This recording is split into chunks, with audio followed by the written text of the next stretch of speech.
Good morning, everyone. Morning. I know we all feel like about one thing. It's a great day in Nash County. I appreciate everyone being here. It's customary for us to begin our meetings with a prayer by a commissioner and then the pledge of allegiance of the flag. During this time, you're welcome to stand and join us on this prayer. You're welcome to use this time to have your own prayer, or you're welcome to use it for a moment of silence, whichever you choose to do. And at this time, I'd like to call on Commissioner Richardson for our commissioner prayer. Ms. Richardson. Thank you. May we stand, please?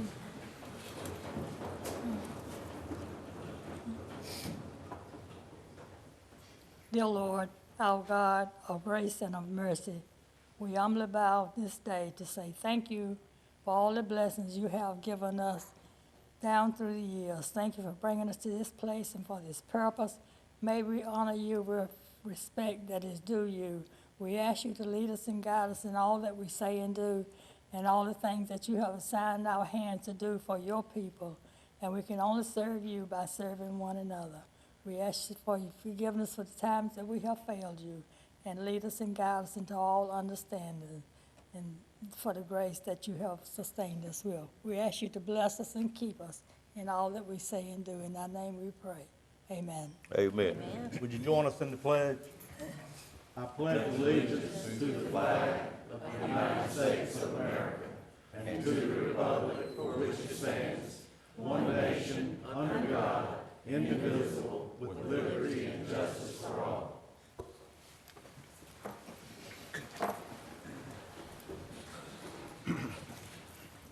We're now on item 4 on our agenda, which is approval of the minutes. We have 2 sets of minutes from June, our regular meeting on June the 3rd, and our regular scheduled second meeting of the month of June, which is June the 17th. I'd entertain a motion for approval or any corrections or additions to the minutes at this time. Mr. Chair, I move approval of the minutes as stated. I have a motion to approve as stated and a second by Ms. Wells. Any questions on that motion? All in favor of that motion, let it be known by saying aye. Aye. Any opposed by a like sign? Minutes stand approved. Thank you, Madam Clerk. And at this time, ladies and gentlemen, we have a period, the first meeting of every month, where any member of the public is welcome to appear before the commissioners and talk to us about anything that you may have on your mind this morning. If it's covered in a later item on the agenda, such as a public hearing maybe, we'd ask you wait till that item comes up on the agenda. But if you have anything else, there was a sign-up period out front. I didn't have anyone to sign up, but our board feels pretty relaxed about that. If you were here this morning and wish to speak and didn't realize you needed to sign up, I'd be welcome to hear from you now. If you'll just come to the podium and announce your name and address, we'd be tickled to hear from you on any item. Normally what we'll do with an item brought to us is turn it over to staff to do research for us, and wouldn't take any action this morning on it. Is there anyone here that wishes to speak that didn't realize they needed to sign up? Seeing no one moving, we'll move on to item number 6, which is the Charter of Freedom. And at this time, I would call on Rennie Taylor and or Mayor Street from Nashville to come forward. Good morning, gentlemen. Good morning, Mr. Chairman. And anyone else that's with them this morning. Well, there you are. Mr. Chairman, last week or so, Mr. Taylor called me, and he represents an organization called the Charters of Freedom. And they're in the process of making a public display of the public documents that are found in the rotunda of the National Archives in Washington. And they come under many different presentations, if you've seen in the documents that you have. He suggested that we use the somewhere in or around the courthouse, and that's, not being town property. I contacted the county manager who put us on the agenda for your consideration on this. So I'm here supporting him, as our manager, Randy Lansing, is. And we hope we can find some place for this, because it seems to be a very cogent thing in these days. Okay, Mr. Taylor? Thanks, sir. Good morning. Good morning, sir. Thank y'all for having me. I wanted to just give y'all a little background on this and then that would help if you had any questions. I'm Rennie Taylor, and I'm a U.S. history teacher at Nash Central High School. And I don't work for the Foundation Ford as a paid person. What they did this past year is they contacted me to do their lesson plans for their national organization. And so as they did that, and I had to talk to them about what the organization did, they started telling me what they did and how it came about. And I just thought that getting these settings, what they call settings here at Nashville, was a no-brainer. The National Rotunda has three documents all the time: the Declaration of Independence, the Constitution, and the Bill of Rights. And then they have other things that rotate, such as the Emancipation Proclamation, different amendments that have come by. And so what happened a few years ago, Vance and Mary Jo Patterson, who are business people out in the western part of the state, went to Washington, D.C., and as they saw it, he realized, there are thousands of people, hundreds of thousands of people, that would never get to Washington, D.C. to see these documents. And so he started this Foundation Ford to pay for little towns or even bigger towns to have these as a permanent setting so that school children, adults, all those folks could come in and see about our national history. And so when I started finding out about that, I just thought that was very interesting. I met with Mayor Street and City Manager Lansing, and as we talked about it, we thought that the Bicentennial Park here by the courthouse would be a perfect place.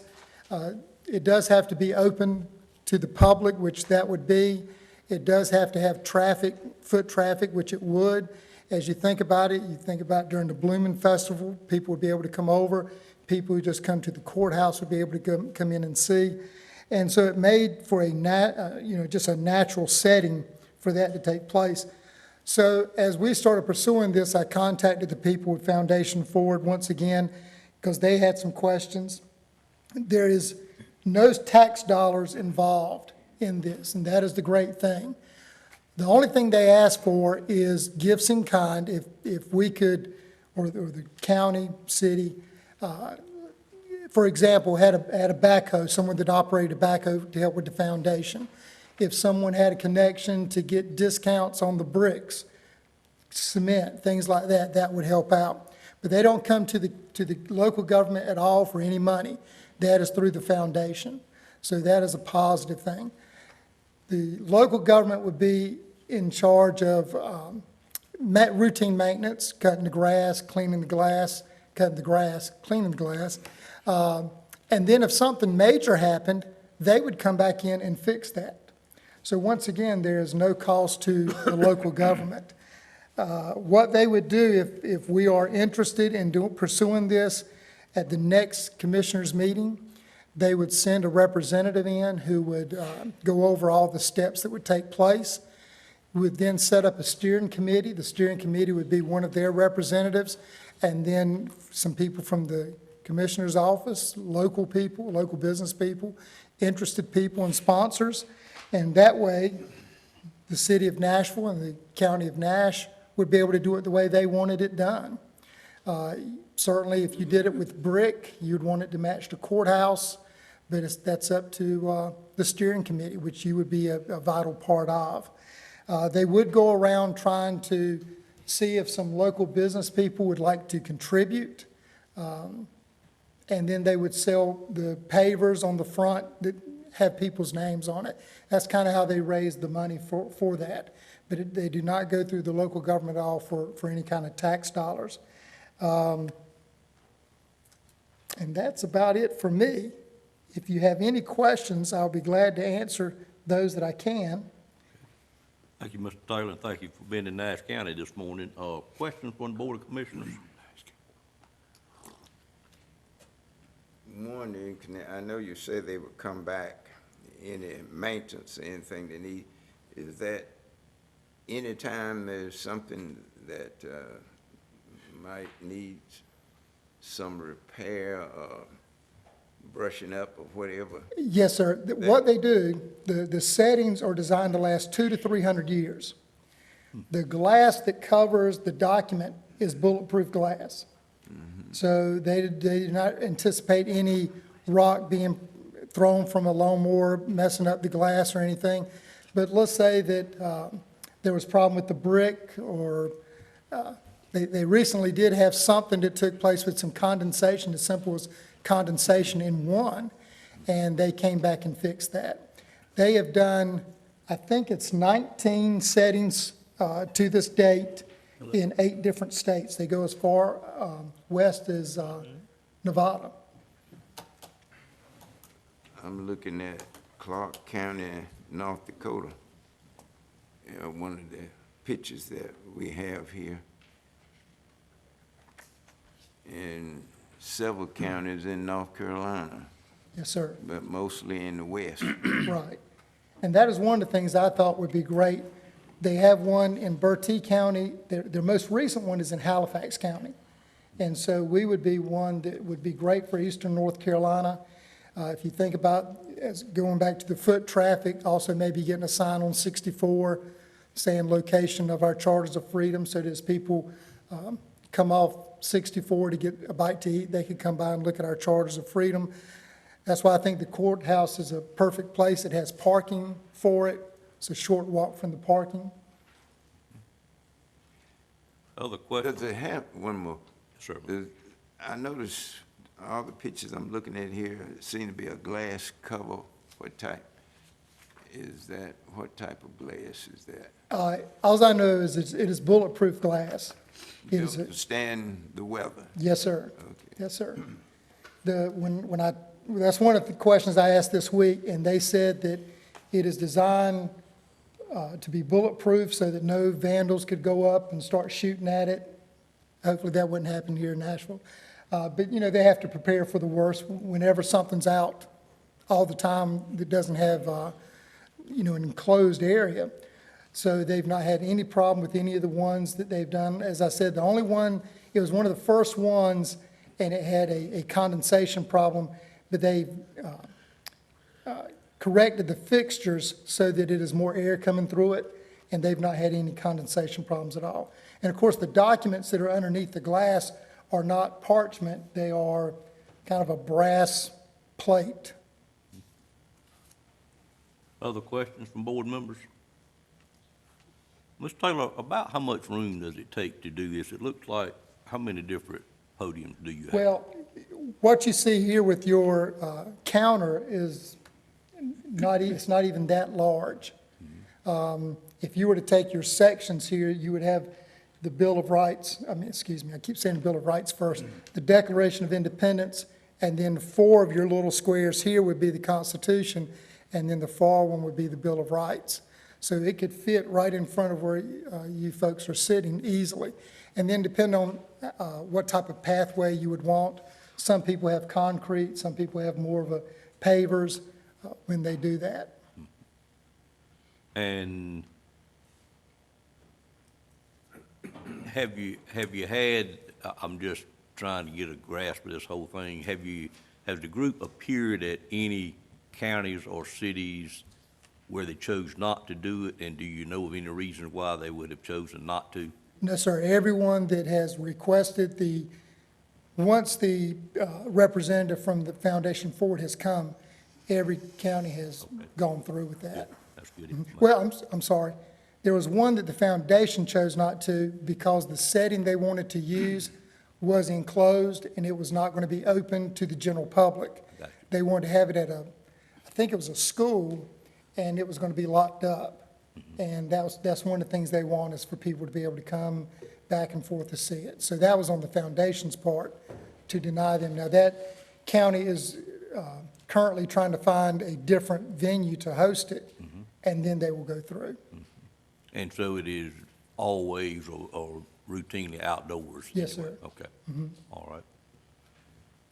Other questions? And I guess what you're asking this morning specifically is for us to move to the next step, which is to have the people come in, form the committee, and research what we would be doing and where it would be placed. Yes, sir, that's right. And if you guys would give permission for them to come in, you're still not obligated to anything. Once they come in and make their final proposal, There would be a letter of intent between the two organizations, and from there on, it would be I guess binding, but not, I mean, at any point, if people see that it's not working out, they could get out of it. Okay, okay. All right. Any other commissioners have questions? Staff? Mr. Lamb? Mr. Durham? All right. First of all, let me thank you for your service to Nash County. Been a history teacher. It's something we need desperately in our system. It seems to be that that might be a item that we do not put enough attention to, and I certainly appreciate you teaching in Nash County, still here and teaching. All right. Chairman, Yes, sir, Mr. Belfield.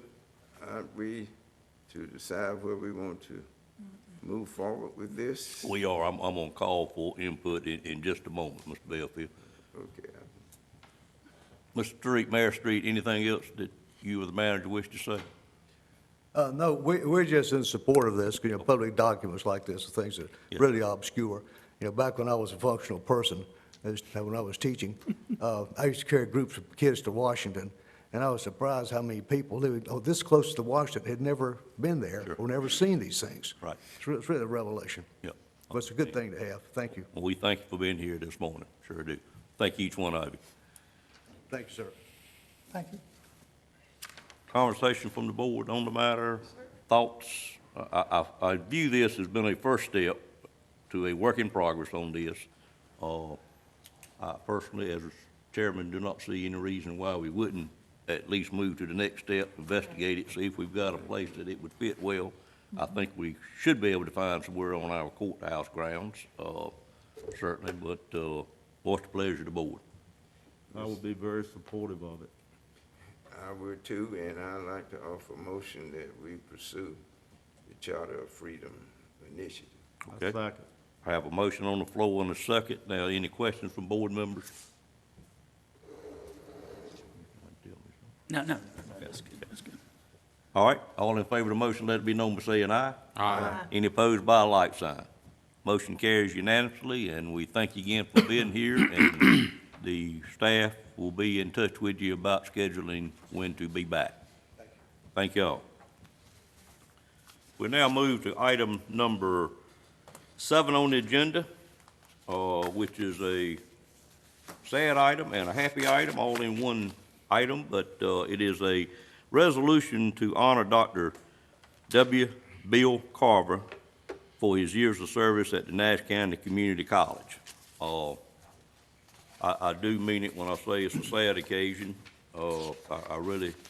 This board really hates to see Dr. Carver leave the community college simply because the progress that it has made during his tenure, and we will certainly elaborate on that just a little bit more. I'd like to recognize the trustees that are here this morning, and I keep looking back there, and I know I'm going to miss somebody. Paul Jaber, Chairman, would you stand up, sir, and help me make sure I don't miss anyone? I see Sonny Foster, our Vice Chair. Sonny, if you would stand up as well. And I see Bill Marshman. I think I saw him, or did I see Bill? There he is. Okay, Bill, good morning. I see Jim Martin. I also see, of course, Wayne Outlaw and Mary Wells, who are up here serving as commissioners as well. Russell Proctor, I think I saw. Good morning, Russell. And who have I missed that's on the Board of Trustees? Anyone, Paul? I think you do. Okay. If I could, I'd like for you to recognize, Mr. Chairman, your staff that are here this morning as well. I hate to put you on the spot, but I know you'll be able to do that. Thank you, Mr. Chair. We have Whitney Barlow. She's here with the college police. Whitney, stand up. Pam Blue, Adrian Covington, Tammy Clark, Mike Lintham, Darlene Silver, Odell Holiday, and help me if I miss somebody. Dr. Jonathan Lester. Did I get it? I think so. Okay, thank you, sir. We certainly appreciate all y'all being with us. We consider each and every one of you, one of our key partners in Nash County for what you do and enjoy working with you very much on your budget each year and throughout the year. At this, yes, sir. At this time, I'd like to turn it over to Commissioner Wayne Outlaw for this presentation, if he's willing to, and it looks like he is. He's headed to the podium. I'm ready. Thank you, Mr. Outlaw. Did we forget to recognize anybody? Think about that, Paul. Did we miss anybody? I think we missed Guy. She's not on our staff, we certainly missed, Mrs. Janet Carver. Absolutely. And, Welcome but you, she Janet. she is, ad hoc on our staff. Mr. Outlaw, I was gonna do that in just a minute. I learned from Lieutenant Governor Jim Gardner years ago, every presentation he's ever made, when the wife was present, she would always be recognized first. And it was certainly applicable in my case, in your case, I know. For sure. And certainly in this case as well. Good morning. Good morning. Well, we're glad to have you guys and ladies with us this morning. I want to thank you, Chairman Davis. It's a great privilege and a high honor for me to have the opportunity to recognize Bill Carver this morning. Bill, before I do that, and I told you this earlier, I want to embarrass you a little bit. I want to make a few comments. I've given a lot of thought to these comments. They're short, but I think they are representative of you, your leadership style, and what you have developed at Nash Community College.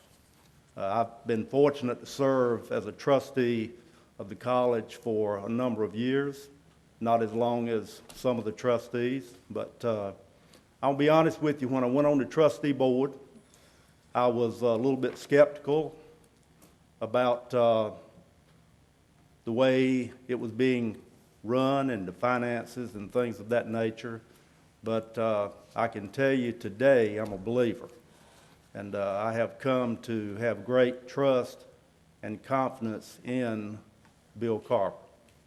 He's a fine man, and I'm going to try to represent a few characteristics of him that I believe the trustee board would unanimously support.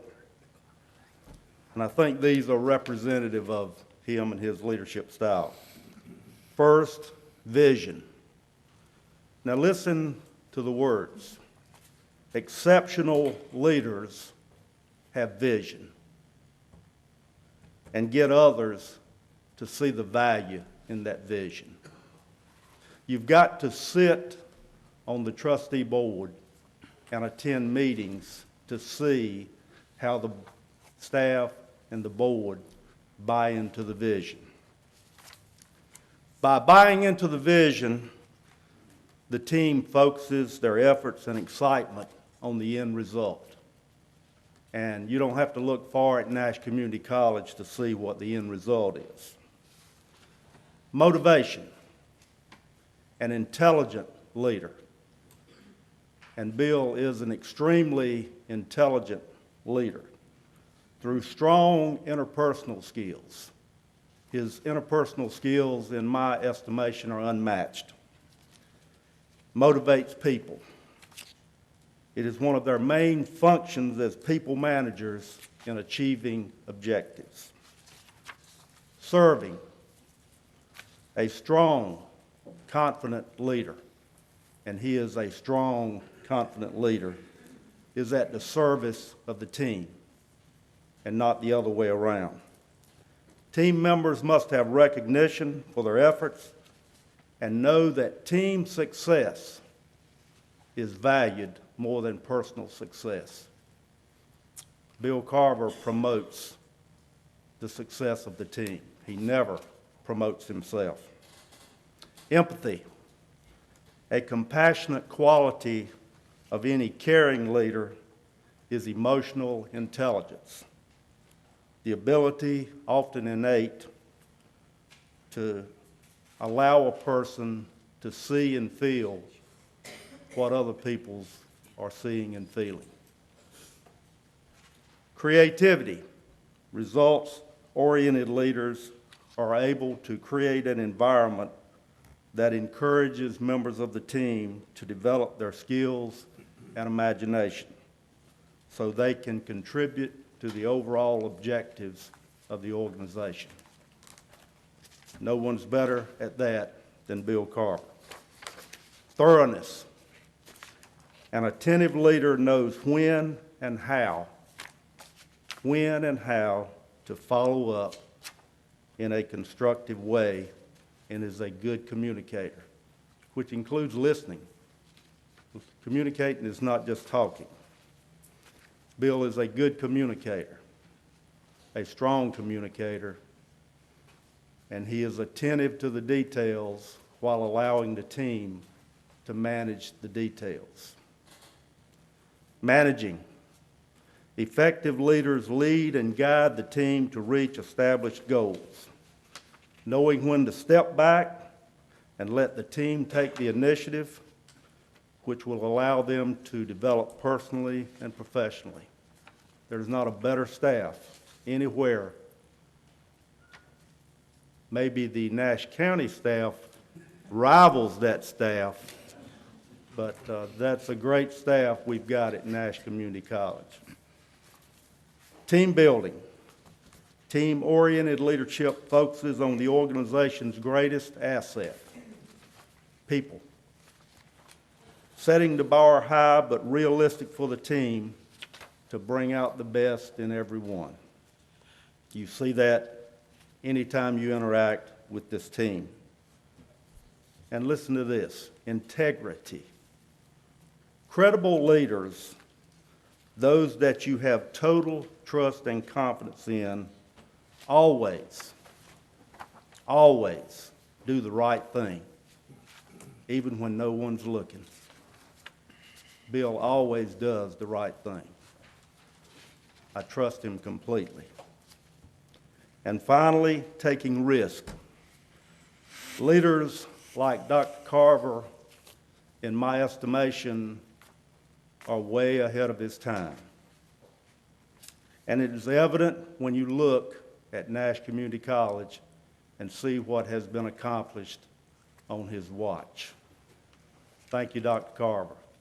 It's been an honor to work with you, and hopefully I will have the opportunity to work with you in the future in some other capacity. I want you to know that it hasn't always been this way, but this board appreciates Bill Carver more than words could adequately express. You've made a positive difference in the lives of many, and you leave a legacy that you could be proud of. May God continue to bless you, Janet, and your family as you move to this next part of your journey. God bless you. Now I want to ask Bill if he would come forward. Got a resolution I want to read. I'm going to present the resolution to Bill. And you know what? We wanted this to be a big deal because it's a big deal. And I hope you know it's a big deal. But we're going to present this resolution, and then I'm going to ask for comments from my fellow commissioners, our chairman and our manager, and any others that would wish to make any comments. Whereas Bill Carver began working at Nash Community College in September of 1987 as the Small Business Center Director, later becoming Director of the Business and Industry Services, and then Dean of Continuing Education, and in 1999 he was named Vice President for Instruction.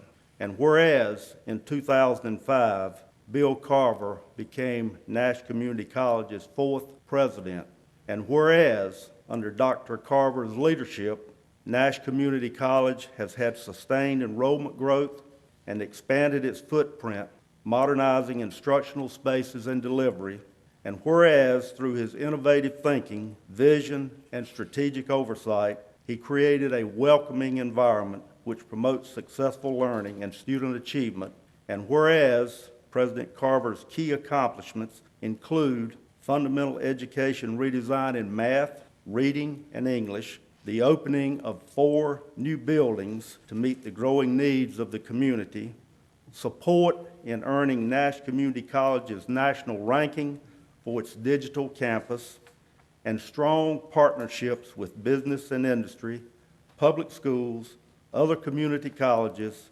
four-year institutions, local community agencies, and whereas Dr. Carver is one of the longest tenured presidents in the North Carolina Community College system, and his long-range planning has resulted in continued growth and recognition for the college, and whereas under his leadership, Nash Community College was an early adopter of the now proven early college high school concept, where students simultaneously earn a high school and college credentials, and whereas in a time when decreasing enrollment is the trend among community colleges, Nash Community College has ranked 8th of North Carolina's community colleges to experience significant growth in enrollment. And whereas Dr. Carver began the electric line construction program more than 20 years ago, and other programs that have been launched under his leadership include veterinary medical technology, a pharmaceutical clean room, and an associate's in engineering. And whereas President Carver's investment in people of Nash Community College is evident in the partnership with Advancement via Individual Determination, AVID, as the vehicle to help drive professional enrichment for faculty and staff. And whereas Nash Community College has graduated hundreds of healthcare workers, first responders, hospitality employees, small business owners, and professionals living up to the motto Dr. Carver created, careers are born here. Now, therefore, be it resolved that the Nash County Board of Commissioners wishes to express its gratitude for the excellence in leadership, innovation, and growth Dr. Carver has given and realized through his career at Nash Community College. The county is fortunate to have benefited from his skills, knowledge, and talents. May retirement be a joyous and fulfilling next chapter. This, the 8th day of July 2019, is signed by Robbie B. Davis, Chairman, Nash County Board of Commissioners. And if you come on up here, I'm going to give it to you.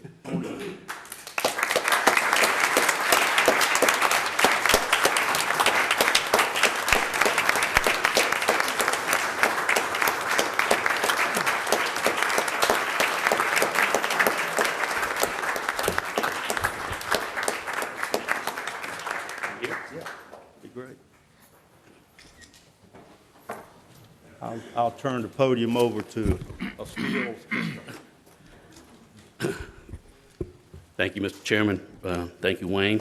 For those that know me, I typically do not have written prepared comments. I just talk about the power of the podium, and I stand up there and just start telling stories.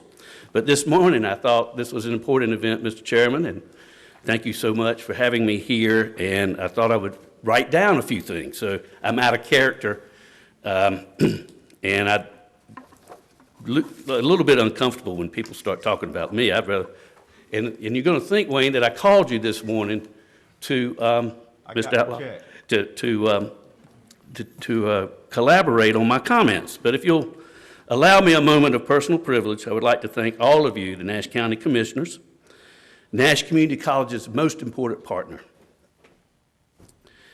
Without your support, the success that I've witnessed would not be possible. You have believed in what we are doing at Nash Community College, and that is with the public's funds and entrusting us to do that job. This year's budget support is evidence of how strong our partnership is today. I would like to also go down memory lane just a little bit and thank Reed Parrott, my mentor and friend, Betsy Curran, who took a chance on a wet behind the ears guy with the Small Business Center. Mayor Street will tell you how wet behind the ears I was. I see him in the audience. In the beginnings of a career, and I talk about careers quite often at the college, trying to make a difference for those who came to the college for assistance. As the clock moves forward, the students seek us out and have found a place known for a special measure of care. However, no leader is successful without a good team. Thank you for recognizing the people that make up our team. A great team is what you will find at Nash Community College. And you have evidence of those who are in attendance today, and also the Board of Trustees who had trust in me.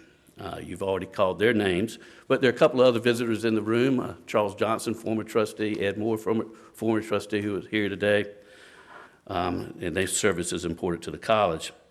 I've had many people share in the success at Nash Community College, and I'm reminded of how fragile that can be. The college recently lost an instructor, Stan Shields, who was making a trip celebrating student success at Skills USA. Stan represents the quality of instruction, the quality that this county, I know, is proud of, and the brand that we call Blue Love at Nash Community College. Finally, although 32 years is a long time, I can remember getting the phone call from Gerald Cox and representing all of the trustees at that time, beginning the 14-year chapter as president, and that trust that they had at that time. I'd like to also thank my wife again. Thank you, Wade, for pointing her out, who listens to my crazy ideas and typed every word of my dissertation. Janet, wave again. I know her fingers are still crippled from that, and her eyes went bad looking at my handwriting. Again, thank you for your kind words and this recognition. I share this on behalf of the thousands of students, the first-rate faculty and staff that proudly chose Nash. Thank you.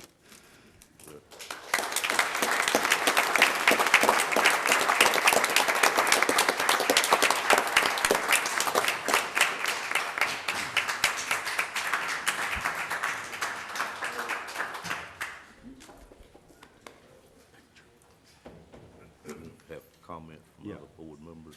Do any other board members have any comments you'd like to make? I would like to say something. First, I want to thank Dr. Carver for all of his service. I also want to thank the staff, because although he's done an excellent job, without you, he could not have been as successful as he is. It is a team effort, and he understands that, and you've all worked together as a great team. It's been a pleasure to serve on the board as a trustee, and I look forward to your success in the future, in the different venture, and we just know that colleges will continue to do great because of your leadership. Thank you. Other Well, board members wish to speak? Mr. Belfield? I would just like to say, and Dr. Carver, I sure appreciate that you are leaving the community college in, I'm gonna use the term, good shape. Community colleges today play a much larger role in the education of our people here in North Carolina. With education expense going up and up, it means that a community college is gonna play a greater role in the beginning of higher education after they graduate from high school, or even those that don't graduate from high school. And I just appreciate the fact that you left Nash Community College in good shape to move forward. Dr. Carver, I'd like to thank you for being a strong leader and for being an inspiration to those around you and all the students that have passed through Nash Community College, and wish you the best. Other comments? Yes, to Dr. Carver and his staff, and reiterating what's already been said, thank you so much. We appreciate you highly, and we wish you much success in where you go and what you continue to do. Thank you very much. I'd just like to say, I've really known Dr. Carver for only the almost 3 years that I've served on this board, but had noticed Nash Community College, and our chairman alluded to, we had 2 queens in Nash County one time, that one of them being Nash Community College. And you just got to be impressed by going out there and seeing what's going on and all the good things you hear from it. And I just appreciate Dr. Carver's work. And like Fred said, for leaving it in such good shape, we got to give you that recognition. Thank you so much. And just a couple of comments. I think a lot has been said, Dr. Carver. You know my passion with the community college system, because I am a product of the community college system. having graduated from Northern Nash, and at that time, your college wasn't quite ready for me, so I went to Wilson Tech at that time. But one thing Mr. Outlaw said, I want to make sure you didn't misunderstand. He says that as far as the relationship between this board and yourself and your staff, it hasn't always been that way. His comment was prior to you becoming chairman out there, or the president out there, I'm sure, Mr. Outlaw. And the other thing I wished I'd had a thought of to have done this morning, but I think I'd like to see, we can go back in time now with Google Earth and look at things. I'd like to look at Google Earth in 2005 when you became chairman, because I'm a construction guy and really appreciate the construction process. But have a picture of the college in 2005, you became president, and then have one in 2019 when you depart there, and just show the huge difference that you and your staff have made in those 14 years. I think it would be amazing. And just to show you the kind of foresight he has, knowing he was headed out the door at some point, pretty soon, he called me out last week and wanted to talk to me about the land around the college, to make sure we didn't forget that there was available land around the college, and he wanted to keep looking to make sure that we took the opportunity whenever it became available to purchase that for future use. And that's the kind of vision that he has. But I certainly do appreciate working with you, Dr. Carver. I don't know that we've ever had any disagreement whatsoever. We've always been in sync, and there's not many people in Nash County probably tell you they have always been in sync with myself, unfortunately, because I'm pretty hard-headed about some things, and I apologize to the public for that. But anyway, I do want to thank you and your staff for what you're doing and continue to do. I'm very passionate about the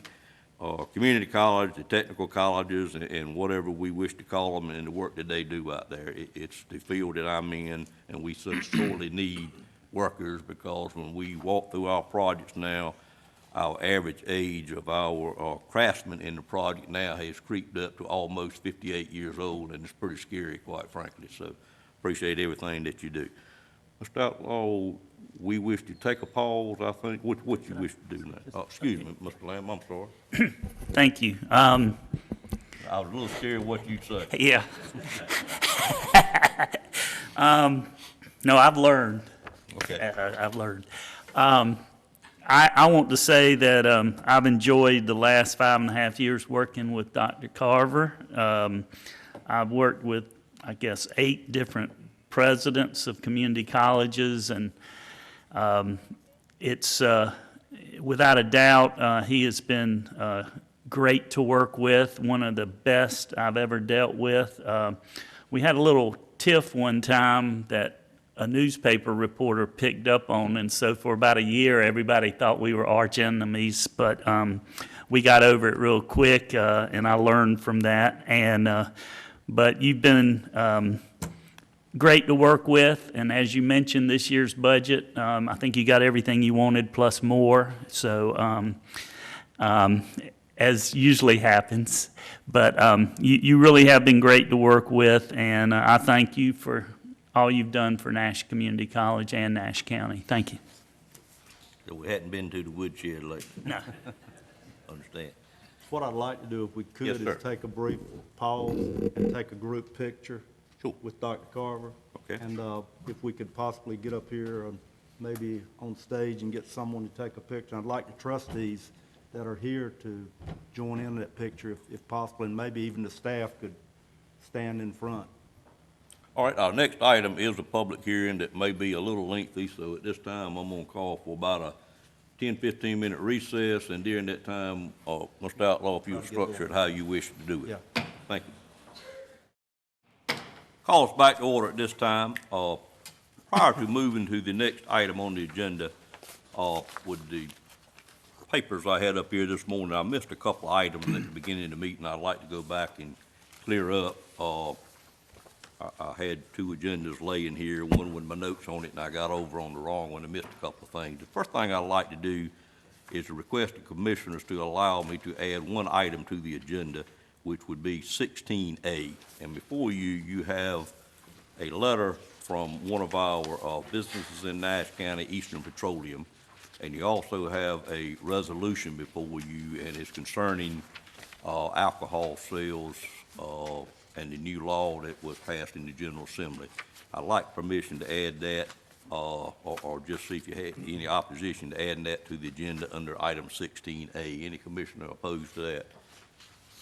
All right, we'll take that up under 16A. The second item is, I had a correction of the minutes myself that I missed, and it was the regular board meeting back in June, and it was concerning some numbers under the Stony Creek debris removal project funded by North Carolina Division of Soil and Water Resources.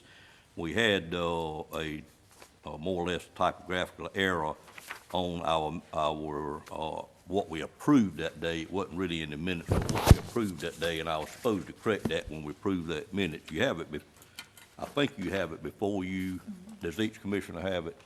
Yeah. And it's titled due to a calculation error and amendment to the minutes for the debris removal project, amendment number 1 to reflect. And I'd like to just ask for a motion to approve this amendment to those minutes and put that in our minutes for today, so it would be correct if I could at this time. Move to approve. Second.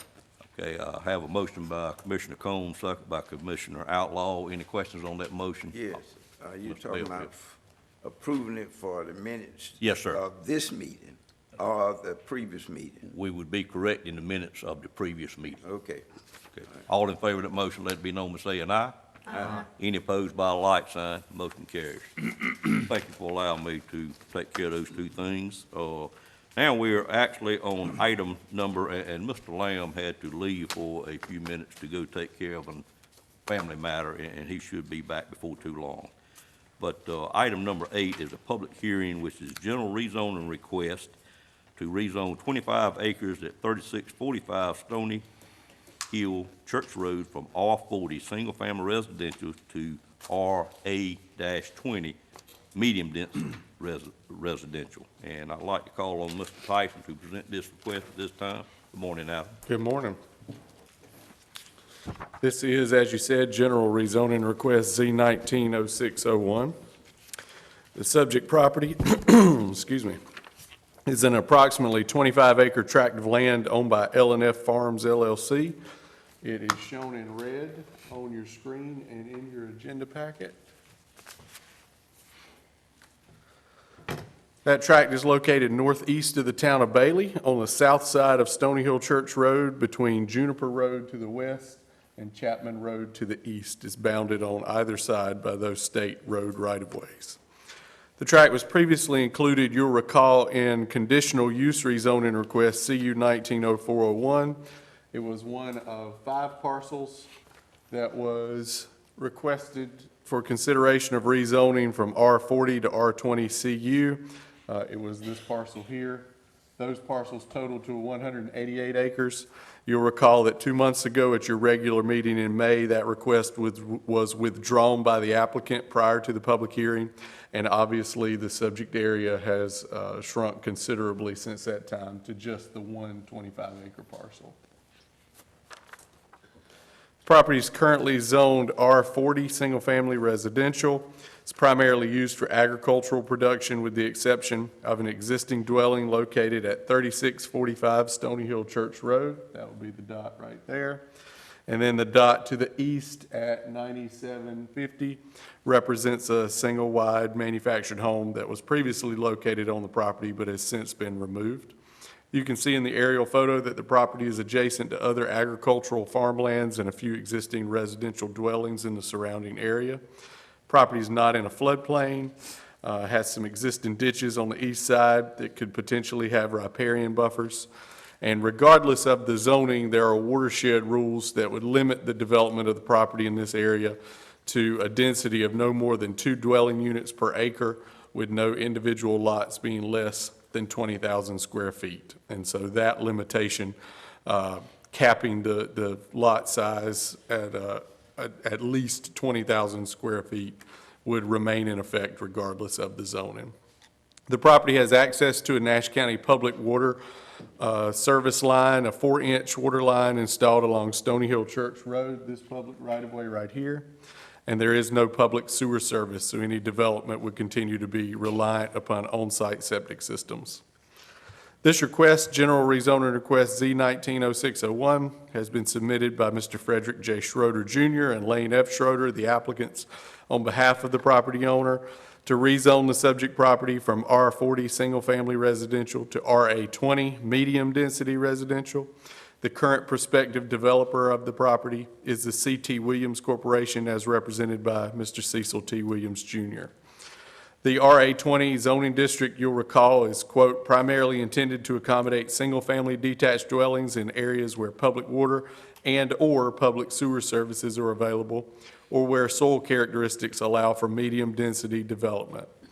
The primary feature of the rezoning would be that if it was approved, the minimum lot size requirement would be reduced by half from the currently required 40,000 square feet to just 20,000 square feet per lot. So obviously that would allow for higher density residential development than could be accomplished there today.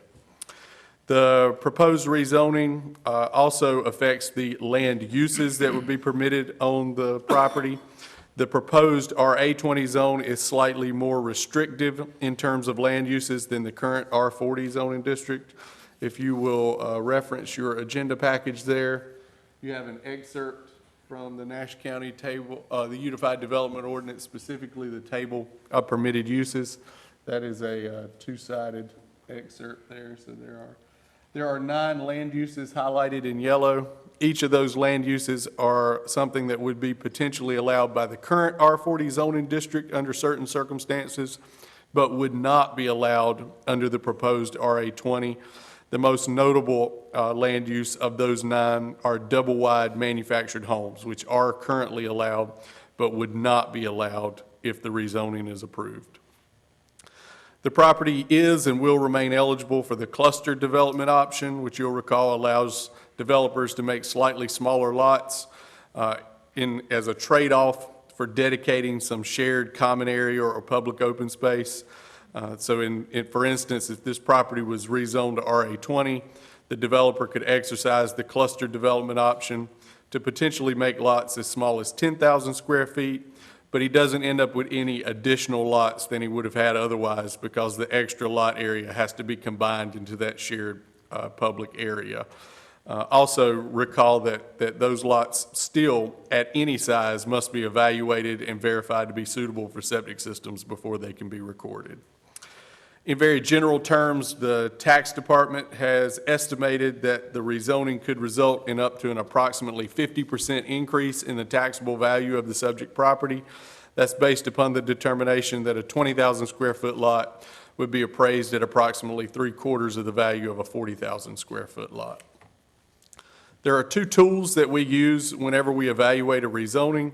The first, of course, is our land development plan, and the second is an analysis of spot zoning. In terms of the land development plan, you can see from this map that's included in your agenda package that the area is solidly designated as suburban growth area. Up in the far right or northeast corner of the map, you can see a little rural growth area, but the property is very uniformly located in the center of that suburban growth area. The request is consistent with the plan's recommendations for that area for the 5 reasons that are outlined in the report. Number 1, the plan explicitly supports the rezoning of property within this area to either the RA30 single-family residential or the RA20 medium-density residential zoning district where public water service is available and where the soil conditions will accommodate the installation of on-site septic systems. Number 2 expands on that by again noting that the subject property has access to Nash County Public Water via the existing 4-inch water line on Stony Hill Church Road. And the Public Utilities Department has determined through their consulting engineer that the existing water system does have sufficient capacity to accommodate the development of the property at the proposed 20,000 square foot lot density.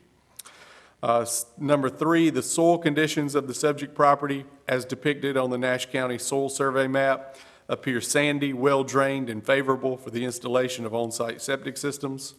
There's an excerpt from the Nash County Soil Survey map included in your agenda package and shown on the screen. When I asked the Nash County Environmental Health Department for a layperson's interpretation of this soils map, they told me that the green area here, which covers the great majority of the property, is very good or very suitable for septic systems. The purple strip up in the northeast corner is what they would call pretty good. And then this wetter spot right here, which is a very small portion of the property, is not good. So very good, pretty good, not good.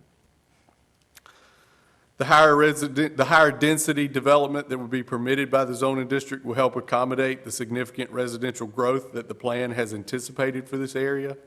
And then, as noted previously, the new zoning district is more restrictive in terms of permitted land uses because there are 9 different things that could be permitted on that lot under certain circumstances now that could no longer be permitted if the property is rezoned as requested.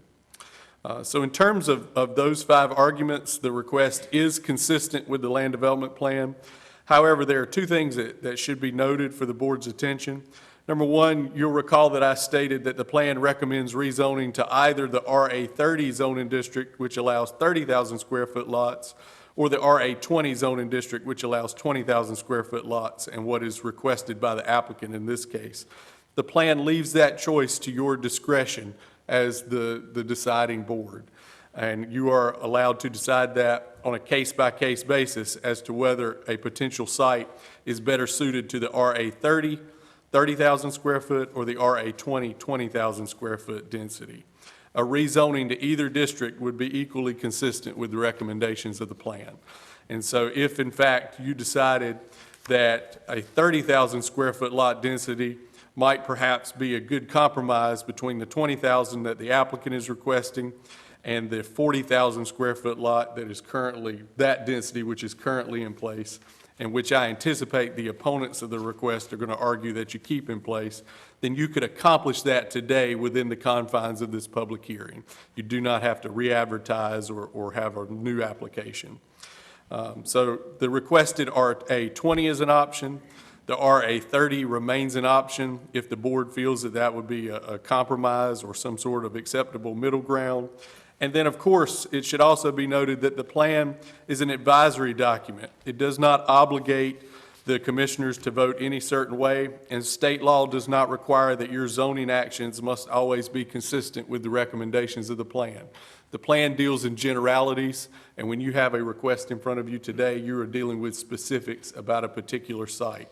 And so you should never make a decision that you feel is unwise simply because you feel obligated by the recommendations of the plan. The plan is advisory only, and it is not mandated that you follow it.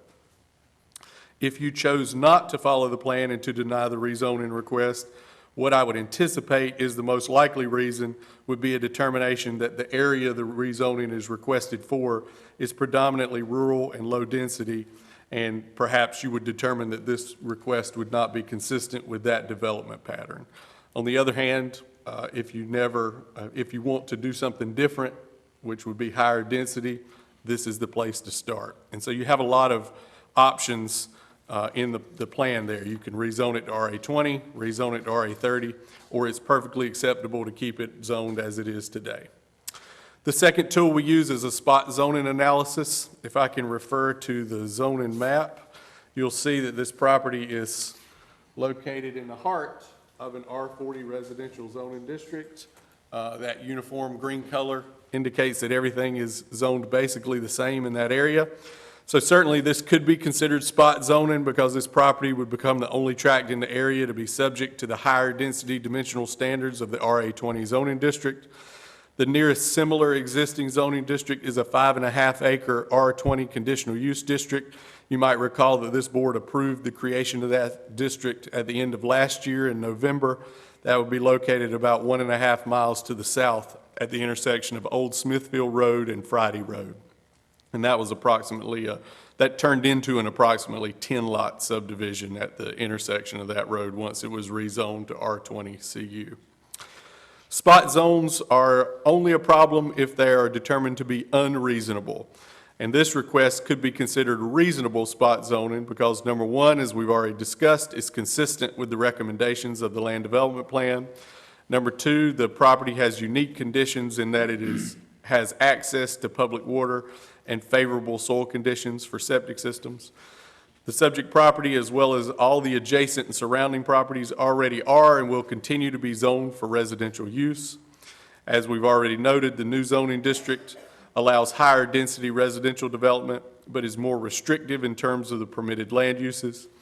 And then the large size of this property, approximately 25 acres, demonstrates that the intention of the request is to establish a new zoning district within which multiple residential lots could be subdivided, rather than to create a single isolated spot zone that might affect, only one future property owner.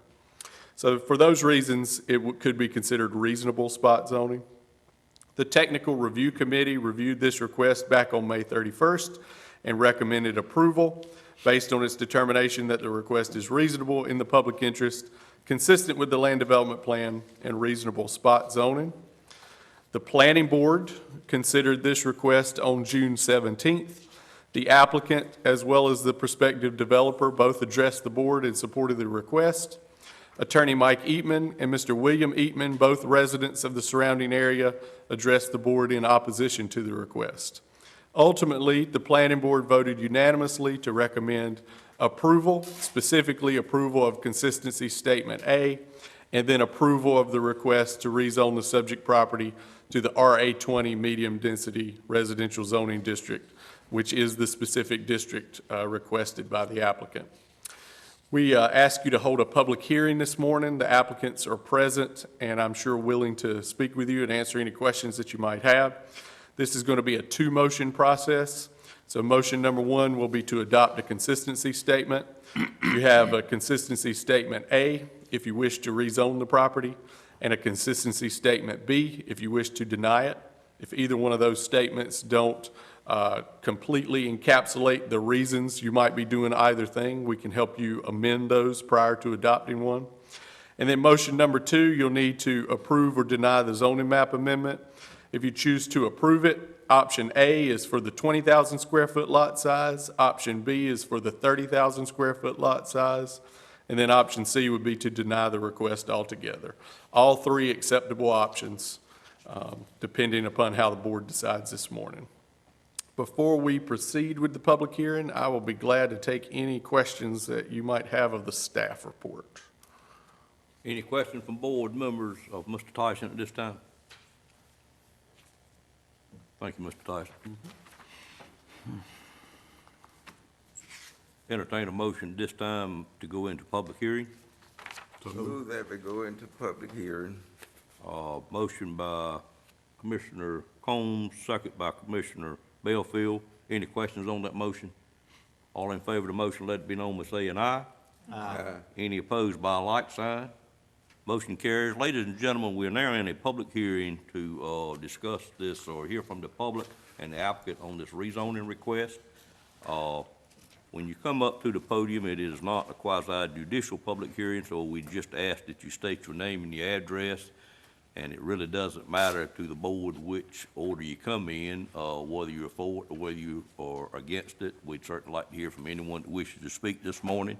If you have your points made ahead of you and do not feel you need to repeat them, that would be fine. Or if you, any way you want to show your support, either way would be great for the board to be able to hear from you. So at this time, I'd entertain anyone that wishes to speak on this public hearing to come forward at this time, and we'd certainly like to hear from you prior to this board making a decision of what to do with this rezoning request. So who wishes to go first, or is anyone going to speak? Good morning, sir.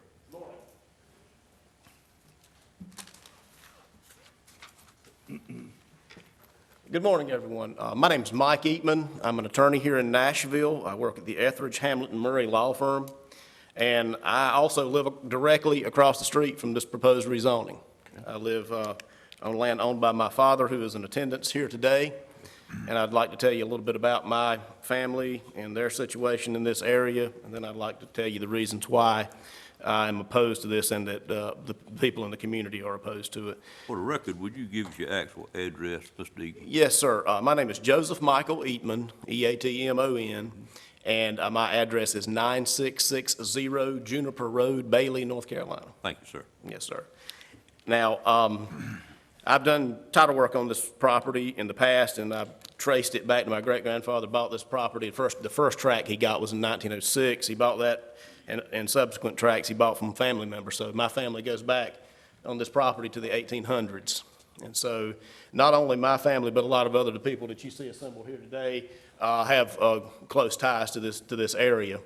And as you know and have already heard, this is a area that is a rural area. It's been primarily a farming community for time immemorial. And what we would like for you to understand is that what they're proposing is going to be at such a density as to radically change the nature of our community. Now, I would like, again, I pointed out that we have a large contingency here today. I would also like to point out that I'm aware of at least a couple of people that could not make it that really were interested in coming, and in fact were here last time when we were here for the prior commissioners meeting, so I would like to make that known. We oppose this proposed application for rezoning of the 25-acre tract. This before you today. I am personally unaware of anyone from the Green Pond community that supports this. I've talked to quite a few people. We've held multiple community meetings, numerous people I've talked to. I'm not aware of one single individual from that community that supports this.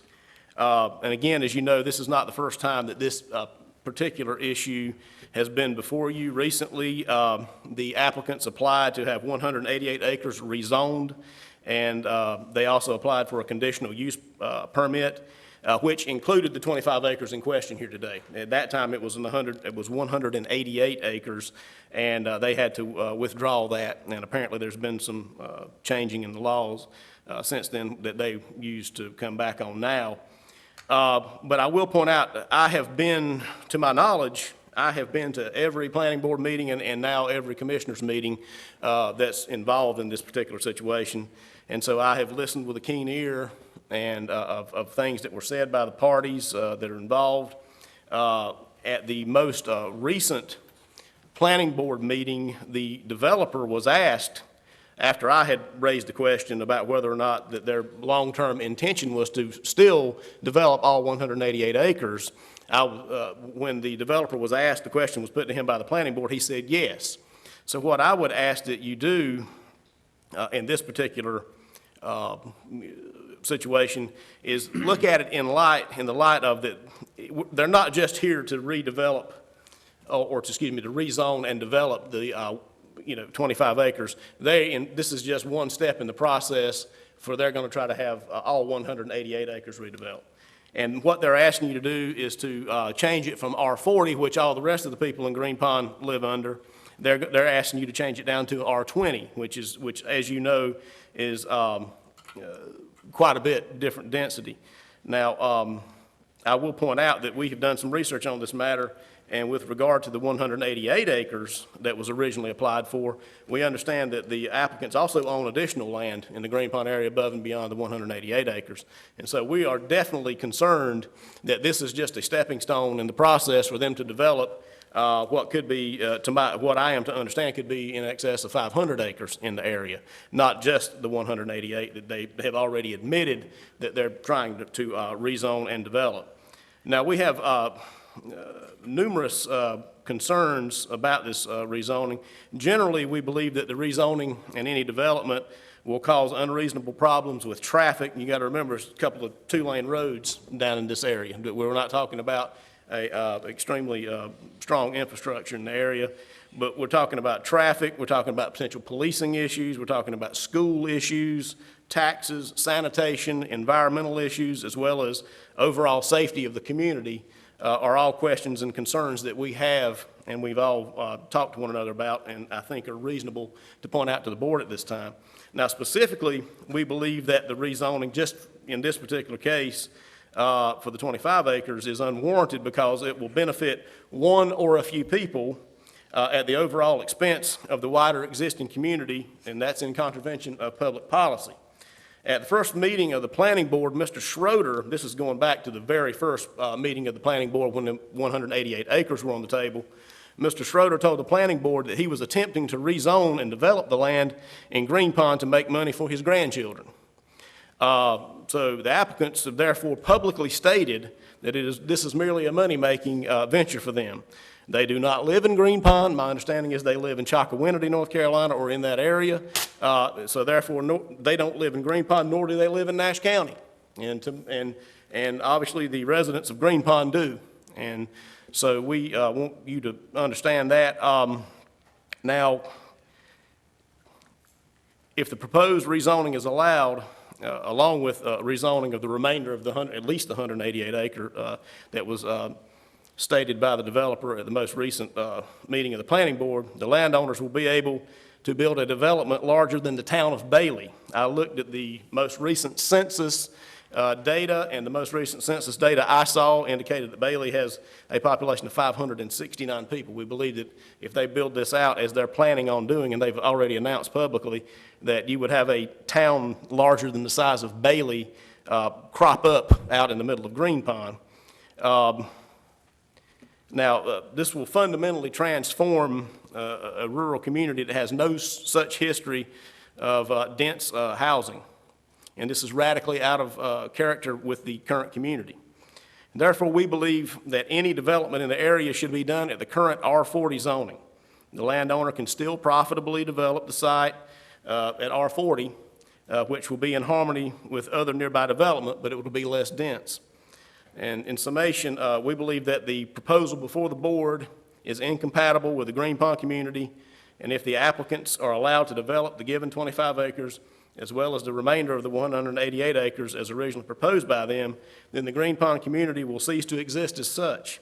The applicants and their developer have admitted in public what their overall intentions are, and likewise, if granted this particular application for just the 25 acres, if it were rezoned to RA20, just that taken alone, we believe would be illegal spot zoning. Spot zoning is defined as zoning or rezoning a relatively small parcel of land in a manner that benefits one or a few people and in a way that is not in harmony with the surrounding development. And we think that that's what's being asked of you here today, just specifically about what's on the agenda today. And again, I would like to thank all of you for hearing me out. And I believe we have some other people that want to talk to you as well. We have quite a few people here today. I have talked to people and asked them to not be repetitive and not take up additional time, but I think there may be some other people that want to talk to you as well. And thank you. Thank you, Mr. Deaton. I mean, certainly we don't want to discourage anyone from speaking, so the next speaker can come on up, for or against.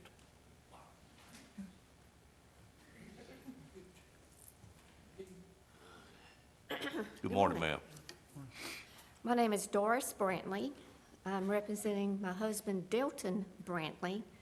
We live at 5899 Hoyt Road in Middlesex. My husband wrote a letter, and I'll be glad to submit this in evidence. He cannot be here today because of his job. However, he was here at the last commissioners' meeting. This is the letter. Dear Commissioners, my name is Dilton Brantley, and I am unable to attend this meeting today because of my job. However, I did attend the June 3rd, 2019 meeting pertaining to this same issue.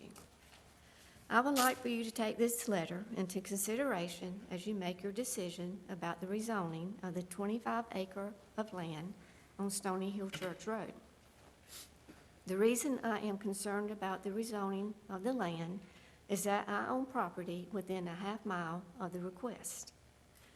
If you were to agree to the rezoning of this 25 acre tract of land now, then the Schroeders would definitely try to develop the other approximately 585 acres of land they own. It looks like the Schroeders and Mr. Williams will try to develop the land in 25 acre tracts. If this is so, how many times will we have to come to Nashville to fight this from destroying our community?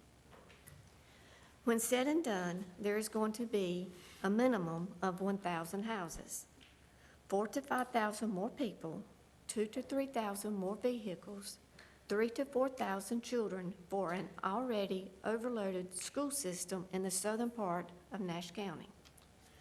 There are two main roads that join the Green Pond community, Highway 581 and Horns Church Road.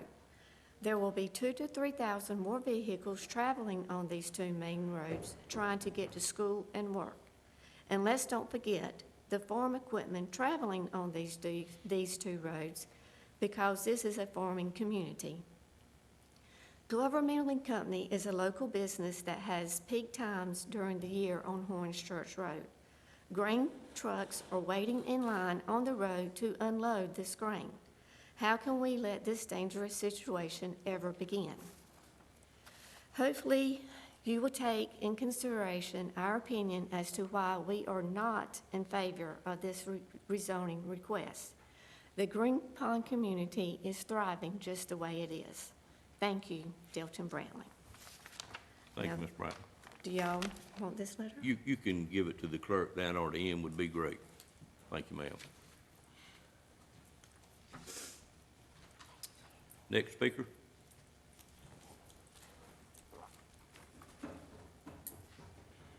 Good morning, everyone. Good morning. My name is Amy Eatman Coates, and I live at 209 Champion Street, Clayton, North Carolina. And I'm here speaking on behalf of my father and mother, George Mack and Joyce Eatman, who reside at 3792 Stony Hill Church Road. I just want to say, I'm going to speak from the heart. I grew up at Green Pond. I spent many days there. I hate to see the form of the community change. I don't think we have the infrastructure, as Michael spoke to a while ago. But the main thing is, I think we need to be good stewards of the land. And right now, our agricultural land is being eaten up every day by building, businesses, housing. Eventually, we're going to be out of farmland. The land down there now is used for tobacco, cotton, sweet potatoes, cucumbers. If we start changing the structure, that's not going to happen anymore. And I hate to see that happen in one of the prettiest rural spots in Nash County.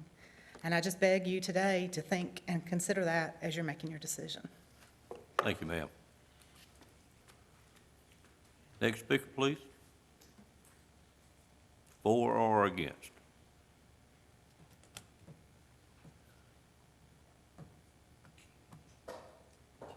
Mr. Williams?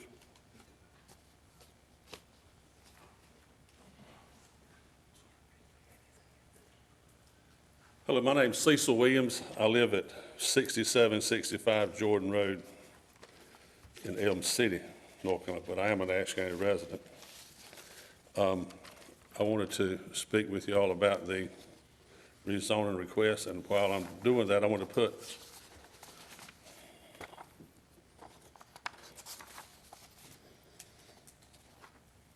let's copy.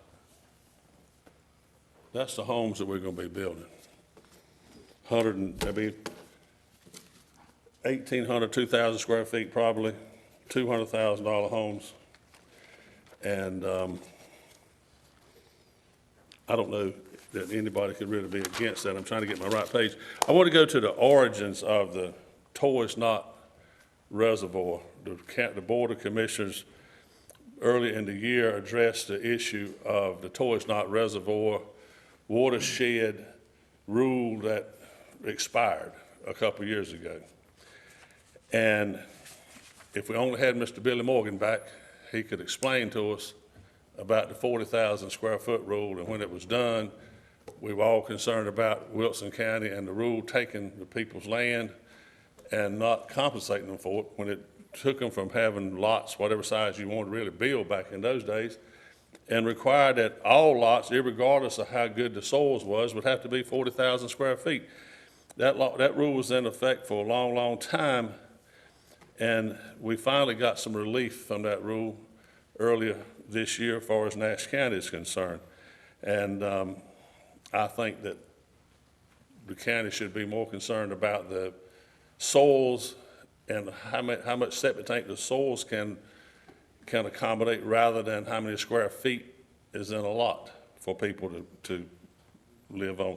The water line is there. The water line should be used to the maximum benefit to the community and to the county to try to recoup money to pay for it. The county has spent, I don't know how much money, on a community center that's just a couple miles down the road from where this property is located. It's all, the building is there, it's all being used, I think, but out back, there's places for some ball fields, and I think there may be a ball field or two that is roughed in, but nothing real fancy. But if you had some more people living in the community, there would be more need for those kind of things, and anyway, maybe they could have even more facilities for the county to use. The $200,000 homes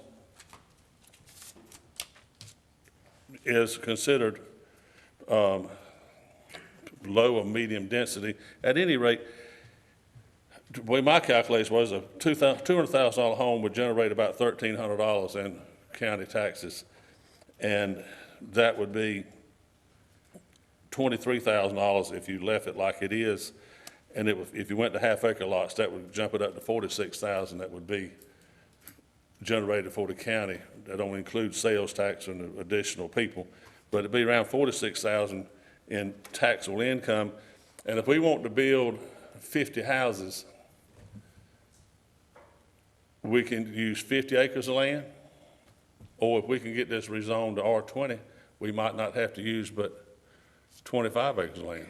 I have full benefit and knowledge and respect for the previous speaker that said Nash County one day could run out of land to build residential homes on. And as we all know, growth is coming from the triangle in this way. And we should be good stewards of land, and we should use it to the best situation that we can. And I think that the 20,000 square feet is the way to go. The trend is going towards rezoning for 20,000 square feet. And I was able to get these in 1018. This property was rezoned. I don't know if we can see it, to from R30 to R20 CU, and all those lots have been sold, and we're in the process of developing, putting in more lots. This is not all my stuff, but anyway, this is second one. Had 32 acres that was rezoned by this board on February the 4th,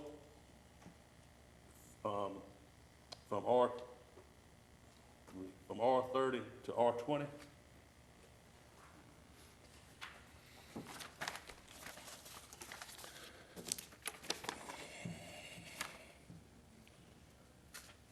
And that's what I just had. Wait just one second, please. This one didn't require rezoning, but this was a request for, at 58 Highway and 97 Highway, R20 lots in this subdivision. And the last but not least one is this was approved on 11/5/2018. This was rezoned from R40 to R20. This particular parcel of land is probably about a mile and a half the way the crow flies from the property we're trying to rezone.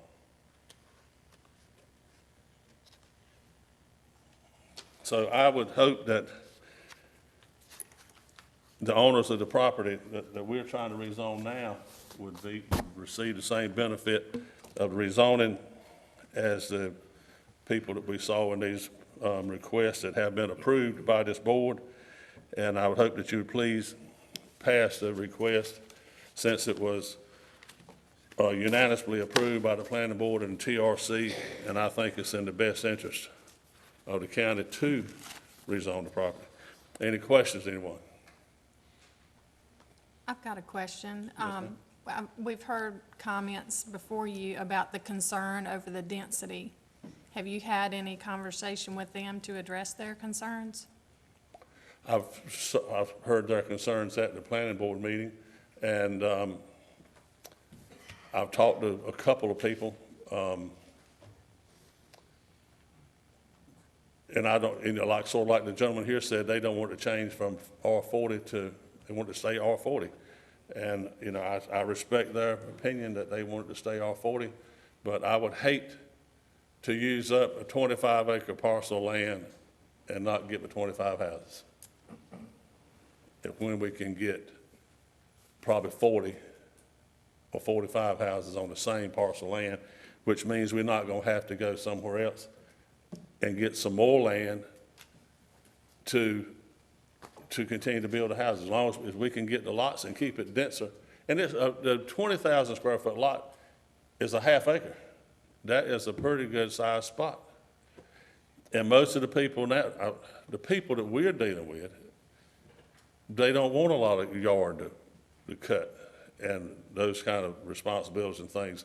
They can cut a half acre lot with a house in it, with a push mower, and they don't have to invest in the equipment it takes to maintain an acre, or acre plus. And remember, the 20,000 square feet is the minimum that we can do. There's gonna be places that it's gonna be larger lots. So the 20,000 is the minimum square footage that we would be using. Any other questions? Other questions from board members?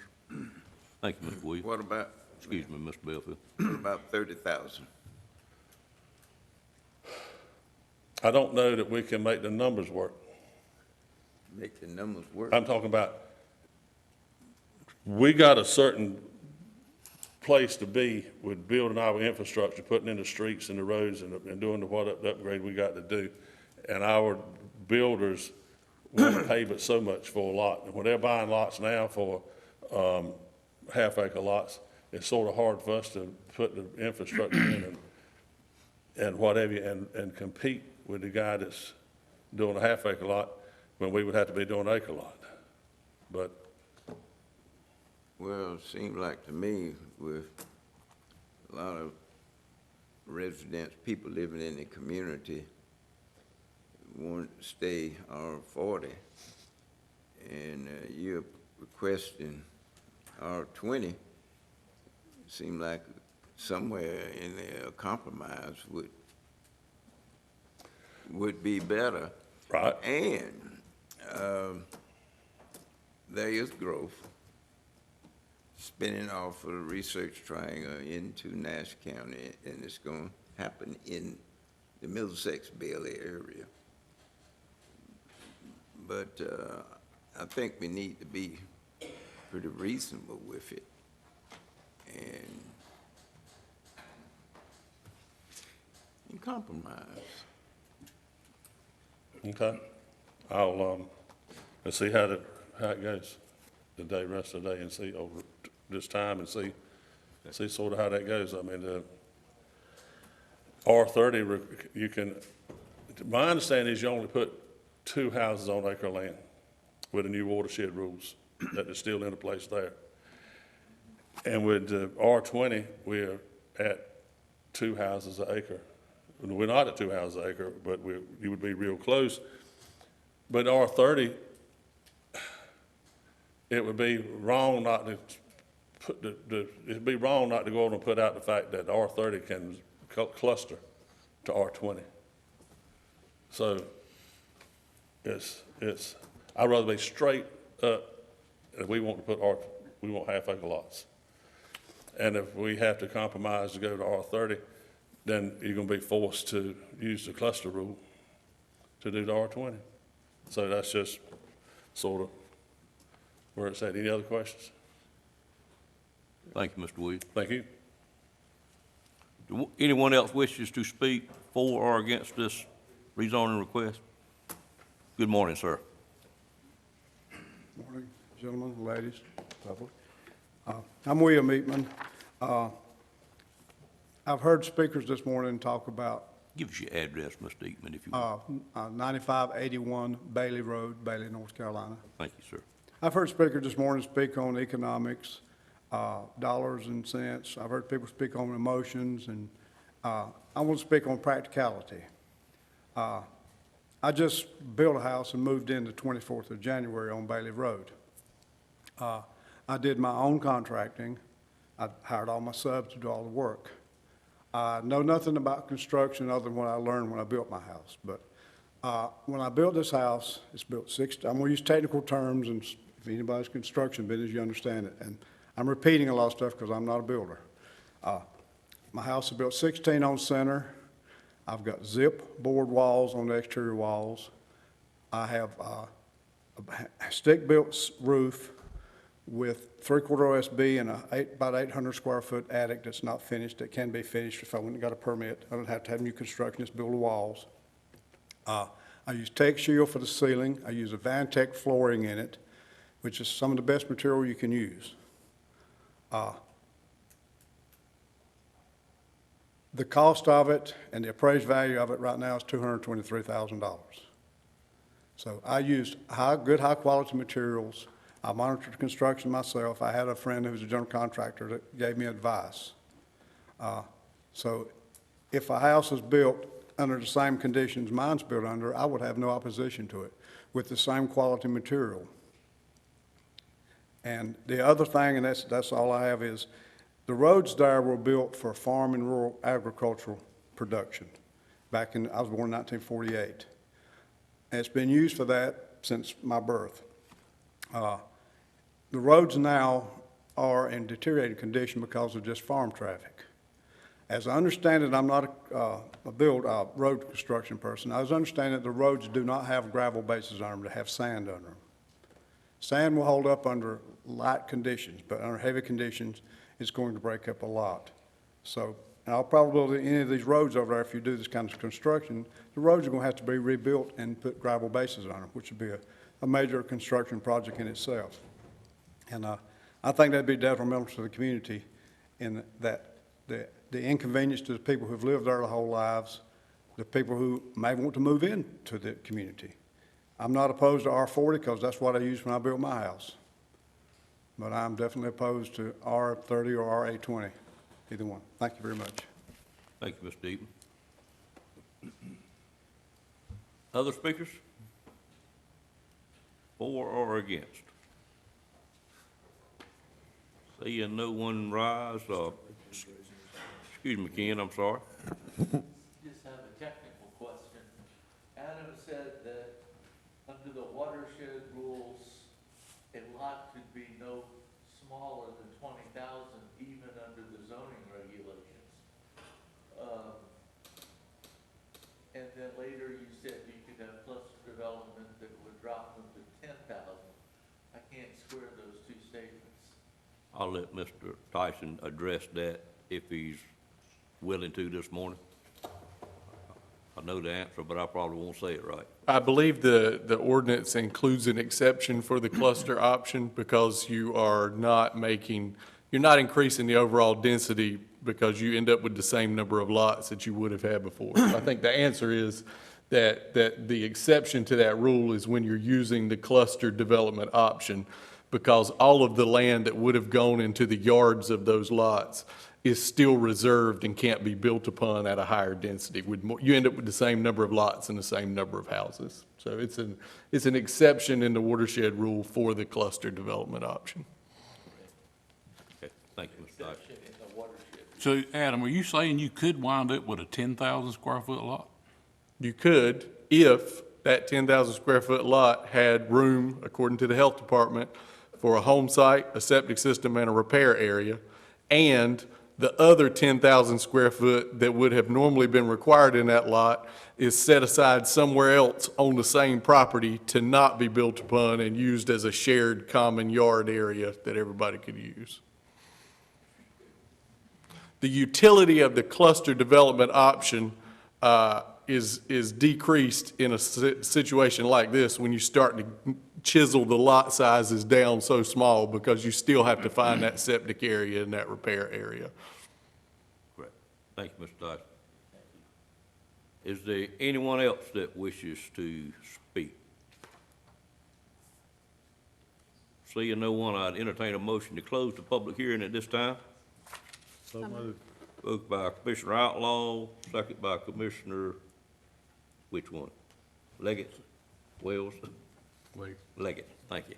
By Commissioner Leggett. Any questions on that motion? All in favor of the motion, let it be known by saying aye.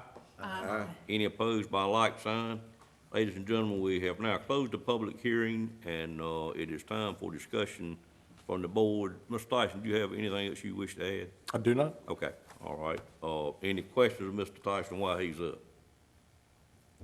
Seeing none, thank you, Mr. Tyson. At this time, we have before us this rezoning matter. We've had the public hearing. And the way I see it, it looks like we basically have three options. Adam stated two. We have option of considering consistency statement A as called for in the agenda, or consistency statement B as called for in the agenda. And on a rezoning matter, we always have the option of tabling the matter if the board so chooses. Just looking at it and understanding the process pretty well due to my profession, what it looks like this board is faced with at this time, and I think we have known it was coming for a very long time, probably has taken longer than what some of us thought it might have taken, but we're beginning to see more and more of these R20 requests due to the fact that indeed, as several people have mentioned, the Wake County growth is headed into Nash County because of the lower cost of our land and lower cost of development. And it stayed in Wake County, stayed in Johnson County for many years. And I think if you go to Johnson County, you see what the transition has been there. So we're now faced with this coming into Nash County. And this board has got to decide over the long haul, or now, because it's before us, the short haul, is what do we really want for Nash County? We, on one side, like to protect our rural settings, rural land, agricultural land. The other side of the equation is that we need to build our total assessed value for our tax collections, due to the fact that this board has shown many times that it likes to keep a stable tax rate, since we've had the same rate for 10 years, and to continue doing that because we, this year, during our budget process, realized we have taxed ourselves at the 67 cent, about as far as we may be able to do it with the services that are needed and the additional requests that we get. The other thing that we must take into account is our utility system, which I think this board is proud of the fact that we are building a public water supply in Nash County. And public water supply depends on users to make the numbers work, as we have seen. And so it's just the dilemma that we have worked ourselves in. And this morning, by looking at, we have asked a couple of times in the past, I think, not a directive, but asked that staff begin to look at this R20 development, and to try to decide what this board, as elected officials, all 7 of us, really want to do moving forward. One of our options, as I see it, is to direct the staff, which I certainly, at the point where I think we need to do that with the board permission, and set a timeline to really study R20 development in Nash County to see what the pleasure of the board is. We are elected to represent our districts, but in the overall picture, we're elected to represent all of Nash County. We have our passions in our district, and we should have, because that's the people that elect us to serve. I feel like we're at a time where we need to give the staff a directive and determine, bring back to us options. Look at our LDP. LDP, thank you. I knew you changed one of those letters and I get confused with it. Instead of LDC, it's LDP, thank you. And see if there's anything in there that we really don't want, or see if there's something that we want that is really not in there. I really labor on us taking it incremental one step at a time as was pointed out by the applicant, we have approved 3 or 4 of these things in the last couple of years. And we have something before us that was approved by our planning board. I personally always am hesitant to rule against our planning board, even though we certainly have the right to do that. We have asked them to do a job, and I think our planning board does an excellent job. But with all of that said, I would like to ask the question prior to us addressing this matter of the manager, how quick could we get a review of this LDP and get it back before the board? And I think that review would include interviewing each commissioner, get their feelings on it. I would like to have a legal review from our attorney on where we're at on these things, whether we approve them, whether we disapprove them, when they come to us, like the one that's here this morning, and just make up our mind where we're gonna take Nash County as it relates to a more dense development, and be consistent on what we do moving forward. I think the consistency is more important than anything else.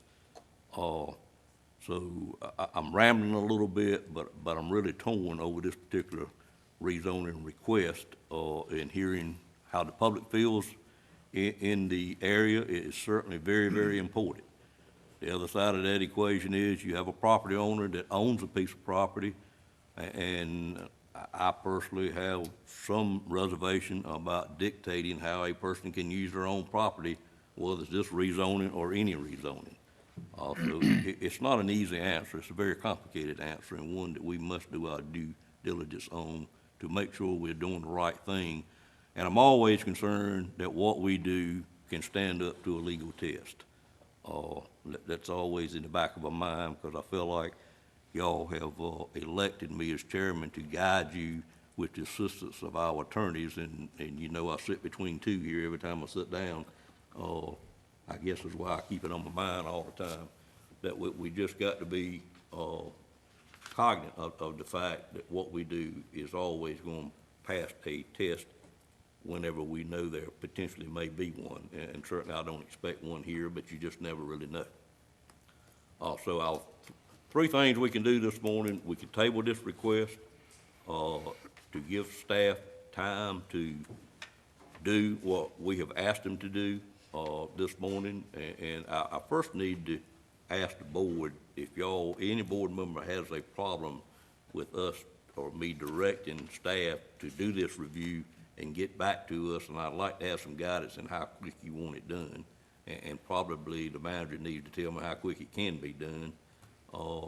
And then we'll decide what we want to do with this particular item. Other board members? Well, Mr. Belfield? I don't see it that way. Okay. I think we need to act one way or the other, up or down, on the request. Okay, understand. Thank you, sir. Other board members? Is there a potential timeline for a review such as this? I'm gonna ask the staff to answer that question for me. I know I'm putting them on the spot. Can it be done in 60 days, 90 days? What are we looking at? You mean our review of the current policy and? If nothing else, I know we've been talking about a couple of years that we need to review our current LDP. Right. I realize that's gonna take some time. Can I ask a clarifying question? You can, sir. I think there might be 2 things on the table, and I want to make sure we're talking about. One would be a wholesale revision or update to the land development plan. That's where I'm going. That's going to involve probably a request for proposal and an outside consultant to do that. I think maybe what you're talking about is a reevaluation of the plan's recommendations as they relate to R20 zoning, and how we would handle those requests going forward, which could be accomplished in a much shorter time period, I think. Mr. Dyson, that's exactly where I was going. I know we want to review the whole thing. I know that would take a year minimum. Right. But in the short term, we have talked about this R20 dilemma, and I'll put you on the spot, sir. Right. New in your position, how long will it take for us to do that? Can we do it in 60 days? In your opinion, what can we do? It would need to be, it would need to go through the planning board first, I think, for their input and recommendation. The earliest we could accomplish that would be the September planning board meeting, and then we could have something to you probably at your October meeting. I can tell you that it's, I'm not sure there's a lot of technical data that there is to be collected. It's more a question of what is the board's preference for moving forward. And so certainly we could meet with the individual commissioners and gather some input, come back with some options. Currently, the land development plan recommends R20 in a huge swath of the county, but it stipulates that you have to have one or the other public utility present, water or sewer. So the options would be to maintain that, or we could not do on the two extremes, we could maintain the way it is now. We could not recommend R20 in any situation unless you have both water and sewer. Or we could draw some geographic lines on a map that says we want to go with the old recommendation in this area or the new recommendation in another area. So I don't think there's a lot of technical data to be gathered. It's more a question of what are the board's preferences for moving forward. I agree with you 100%. But I think October commissioners meeting would probably be my best guess for when we could have a recommendation to you. Which is roughly, that's more than 90 days. That's 90 days. That's 90 days. 90 days. Well, it's more than 90 days for us to act on it, but 90 days to get it back to us. Thank you, Mr. Tyson. I think we got what we need now, and is there any other question before I call for the pleasure of the board? Seeing none, I'd entertain a motion to approve consistency statement A, consistency statement B, or to table the matter for a 90-day period. Mr. Chairman, I move to table this item on our agenda for the period of 90 days to give us time for R20 zoning review. I have a motion to table it for 90 days. Is there a second to that motion? Second. Have a second. Is there any questions on the motion? All in favor of the motion, let it be known by saying aye. Aye. Any opposed by a like sign? No. That motion carries on a 6-1 vote. Thank you. Ladies and gentlemen, what we chose to do this morning is to have staff to review and to come back with recommendations and get the board's input on how we want to do R20 rezoning in Nash County moving forward. And this matter has been tabled and will be put on the October 7th agenda, which is actually 91 days. I think we can get by with that. And so we would take it up again then. I'm asking the attorney, we have conducted a public hearing. We would not conduct another public hearing at that time, I don't think, would we? Unless in the interim you're changing the zoning. Okay. I won't answer that question. It may require another public hearing, depending on what we do with the LDP moving forward. And if you got any questions about anything, just contact Mr. Tyson or his staff or our manager staff, and they will certainly explain it a little bit better than what I've probably done this morning. I do want to thank you all for being here. It's a pleasure to see this many citizens of Nash County come to our meetings. We take our board decisions very serious, and this is one that we know we're going to be dealing with for a period of time moving forward, and we just really want to get it right. Thank you, Mr. Tyson. Thank you. And no other comment. I'm going to let my two attorneys talk behind my back just a minute, see if there's anything else I need to do. I'm okay. You okay?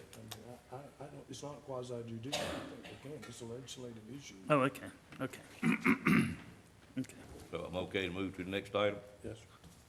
Item number 8 has been tabled, and we'll move now to item number 9, and I thank again, all of you been here.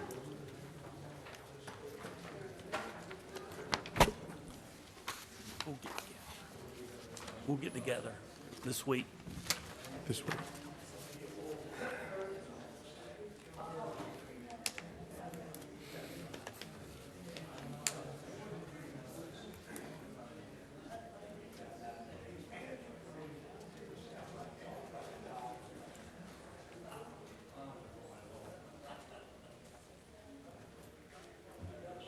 A little situation. One of them walked over to him. I was afraid we might have a situation, but they were fine. We had a situation. Ladies and gentlemen, we're now on item number 1, excuse me, item number 9, I hope we're not on number 1 right on, which is a request to extend the expiration date for a conditional use CU issue as it relates to Higgins Solar Farm on Simmons Road. Mr. Tyson? Conditional use permit CU 150703 was initially issued by this board on August the 3rd to Sunlight Partners LLC for the development of Higgins Solar, a 5-megawatt solar farm facility to be located on the north side of Simmons Road. That would be the property on your screen indicated in red. The proposed solar farm would occupy approximately 29 acres of that 64-acre tract. It's owned by LCJ Marks Revocable Living Trust, located in the A1 zoning district just south of and immediately adjacent to the municipal limits of the town of Castalia. The permit, as all conditional use permits, established a 2-year vested right period within which the facility could begin construction. That period expired on August the 3rd, 2017. Since that time, this board has approved 4 successive 6-month permit extensions to keep that permit valid.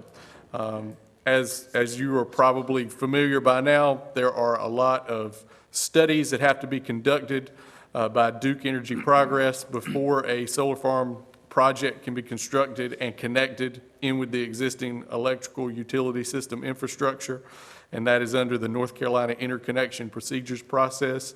That process has been what has delayed the process, according to the developer. The conditional use permit is currently set to expire on August the 3rd unless action is taken by this board. The ordinance grants the board, as a permit issuing authority, the ability to extend the permit for periods up to 6 months if it concludes that, number 1, the permit has not yet expired. Certainly it has not. Number 2, the permit recipient has proceeded with due diligence and in good faith. And number 3, the conditions have not changed so substantially as to warrant a new application. Permit extensions can be granted without submitting a new application or paying any fees and without holding any further public hearings, and so there is not a public hearing requirement this morning. There's no limit on the number of extensions this board can grant for a particular project, and an extension does not alter any of the conditions attached to the permit, which shall remain in effect. The developer, Sunlight Partners, has submitted the letter that is included in your package requesting the additional 6-month extension. They say they are awaiting the completion of the System Impact Study Report by Duke Energy Progress. They currently hope to commence construction of the project by the 4th quarter of 2019. Approval of the requested 6-month extension would allow conditional use permit CU 150703 to remain valid through February 3rd. And also included in your packet is a copy of the site plan. It shows the proposed layout of the solar farm facility.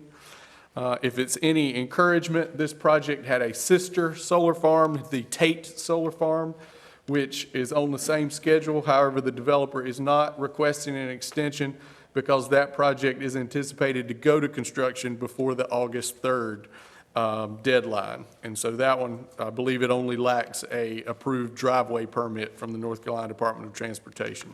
So that one has moved through the process and is about to be built, and it is still the developer's hope that this particular project will continue to move through the process as well.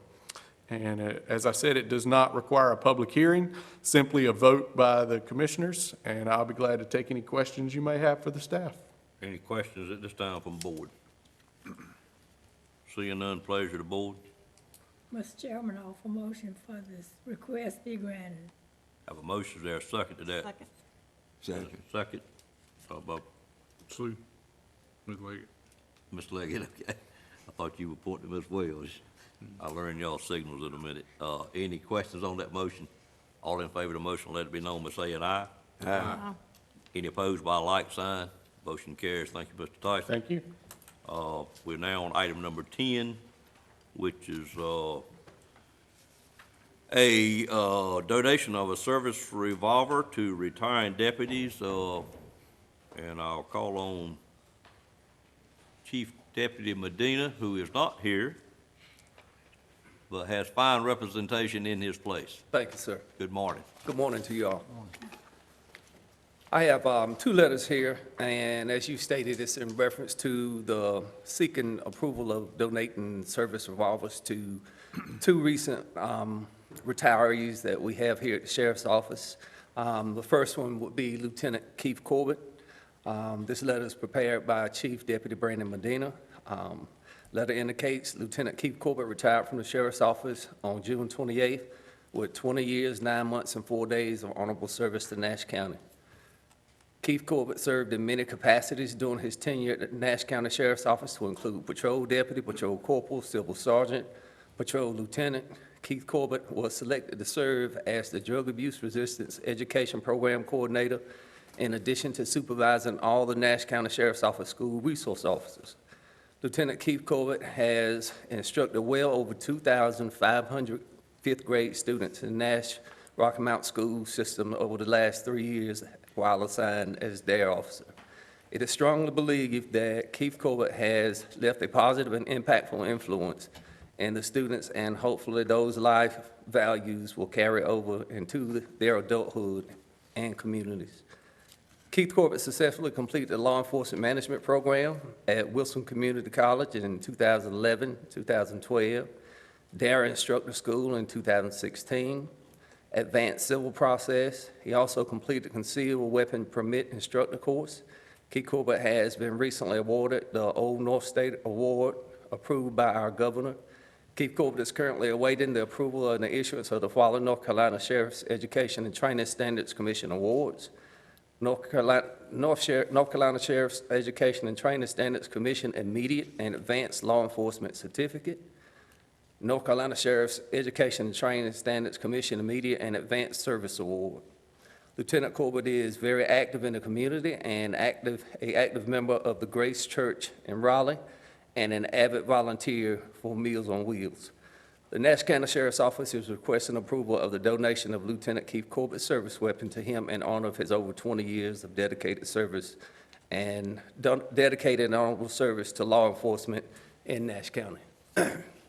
Why don't you go ahead and take care of the second one Okay. as well? All right, the second one will be Deputy Raymond Nichols. Deputy Raymond Nichols retired from the Nash County Sheriff's Office on July 1st, 2019, with 10 years of honorable service to Nash County. Raymond Nichols began with his law enforcement career while serving in the United States Army Military Police Corps. After 3 years of military service, Raymond Nichols joined the Wilson Police Department and served for 3 years until he pursued a career with the North Carolina State Highway Patrol. During his 23-year tenure with the North Carolina State Highway Patrol, Raymond Nichols served in several capacities to include K-9 officer on 2 separate occasions.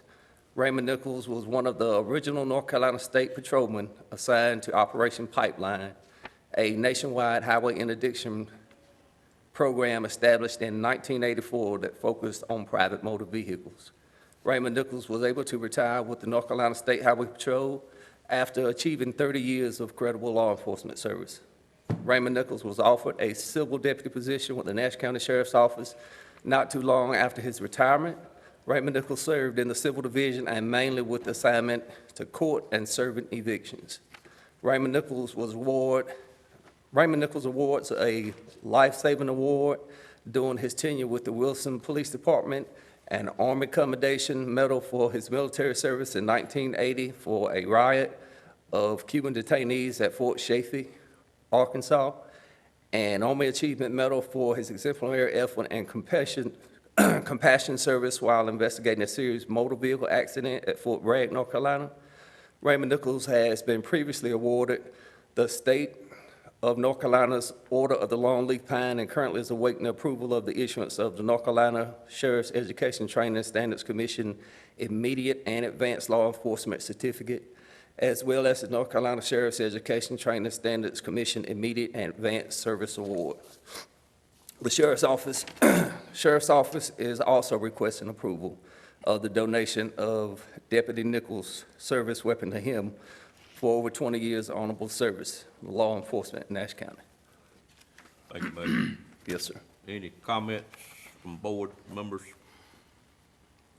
Other than we hate to see these officers retire, but I guess it's gonna happen for all of us one of these days. Yes, sir. It's like you're losing two mighty good ones there, Major. Pleasure of the board? Move for approval. Second. Have a motion by Commissioner Outlaw, second by Commissioner Richardson. And that's for both gentlemen. Any questions on the motion? All in favor, let it be known by saying aye. Aye. Any opposed by a like sign? We're pleased to pass that unanimously, sir. Thank you all. Thank you. Next item is item number 11, which is a renewal of a franchise agreement with North State Medical Transport and Eastern Transport. Brian Brantley? Good morning. Good morning, sir. I'll take just a minute. This is the first approval of the franchise agreements with North State Medical Transport and Eastern Medical Transport. That's a renewal. And then an approval of a new franchise, METS Medical Transport. And I'll be back in August for the second approval. These franchisees assist us when we're unable to do non-emergency type transports, and we contact them to assist us so the transport can be handled in a reasonable manner, timely manner. Questions of Mr. Brantley? Just one. Why do you have to bring it to us two times? I have always wondered that myself since about 1986. But it's a franchise agreement, and I think Vince is... You could do a franchise for longer than perhaps you're doing it, but all franchises have to be voted on in 2 meetings. Okay, that's answer my question. Pleasure of the board. Move approval. Moved by Mr. Richardson, second by Mr. Bellfield. Any questions on the motion? All in favor of the motion, let it be known by saying aye. Aye. Any opposed by a like sign? Motion carries. Thank you, Mr. Brantley. Thank you all. Item number 12 is a amendment to the purchase agreement with the City of Rocky Mount. Mr. Boone? Good morning, sir. Good morning. The item you have before you this morning is really the second item that hails from the water line purchase agreement that the county entered into with the City of Rocky Mount earlier part of this year. This is in conjunction with the Northern Ash Water System project. The first action we took was to acquire the water mains along Halifax Road outside the city limits and into the town of Dorches. That deal was consummated early last month. And as part of that agreement, we addressed our wholesale water purchase agreement, which is where we purchase the water from the City of Rocky Mount for resale to our customers. The original contract that the county entered into was in 2006. That was primarily to serve water to the Central Nash Water Sewer District to the tune of about 450,000 gallons per day. And what we have before us today is an amendment to that agreement that would increase that allocation from 450,000 gallons to 515,000 gallons. And we arrived at that number by basically taking the existing agreement that Dorches, the town of Dorches had with the City of Rocky Mount, allowing that agreement to expire, folding into that to our current agreement, and then we request an increase in our allocation of 70,000 gallons per day to serve customers in the proposed Northern Ash Water Sewer District. So in addition to that increased allocation, with the transfer of the water mains, the rest areas on I-95 are currently customers of the City of Rocky Mount. They will become a customer of Nash County. And then we needed to address the point of delivery, and that's basically the point in the system where the water will transition from City of Rocky Mount to Nash County. And we're looking to build a new meter vault on Halifax Road, just north of Hunter Hill Road, and we need to identify that point in the agreement. So this amendment to the agreement will address that issue. So those three issues are what you have before you today for your consideration. What was the first contract that, I believe it was entered into in November of 2006, and the allocation was 450,000 gallons per day. And that agreement was good for 40 years. What's the difference between, you said this was 515, I'm sorry, 565. how about 520? We're taking 450,000, which is the 06 agreement, 45,000 with the town of Dorches. That agreement will expire. We're rolling that allocation into our master agreement, and then we're also adding an additional 70,000 gallons per day. So it's 565. 565, yes, sir. My apologies. 515, okay, all right, that's what I was. I did note that as part of the agreement, the city will require us to purchase a minimum amount of water per month. We're currently exceeding that amount, so that really has no impact on the county. Okay. Any questions, Mr. Boone, on this item? Yes, you say the master agreement, does that include all the water that we're buying from Rocky Mountain? Yes, sir. This will fold all of that into one agreement with one total allocation of Everything into 565. one agreement? Yes, sir. Boone, do we have anything left on 97 agreement, or has Rocky Mountain annexed all of that area? The original agreement we had? Again, we're talking about Central Nash. Yeah, you're talking about Central Nash, I'm talking about the original area where we served. I believe that was rolled into the Central Nash agreement, so You the think it 06 was? agreement. Okay, if it was, you just might want to verify that, because we had an agreement at another meter at one time.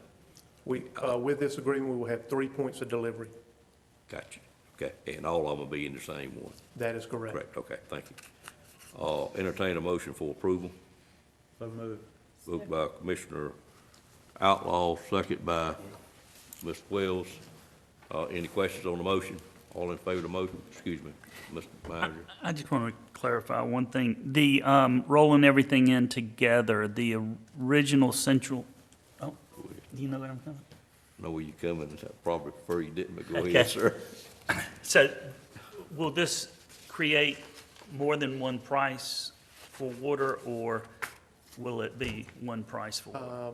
The agreement that we entered into in February was silent on that point. Okay, thank Are you silent on it now, sir? you. I'm sorry. Okay. I have a motion and a second. All in favor, let it be known by saying aye. Aye. Any opposed, by a like sign. Motion carries. Thank you, Mr. Boone. Item number 13 is a housing urgent repair for 2019. I'll call on Patsy McGee at this time.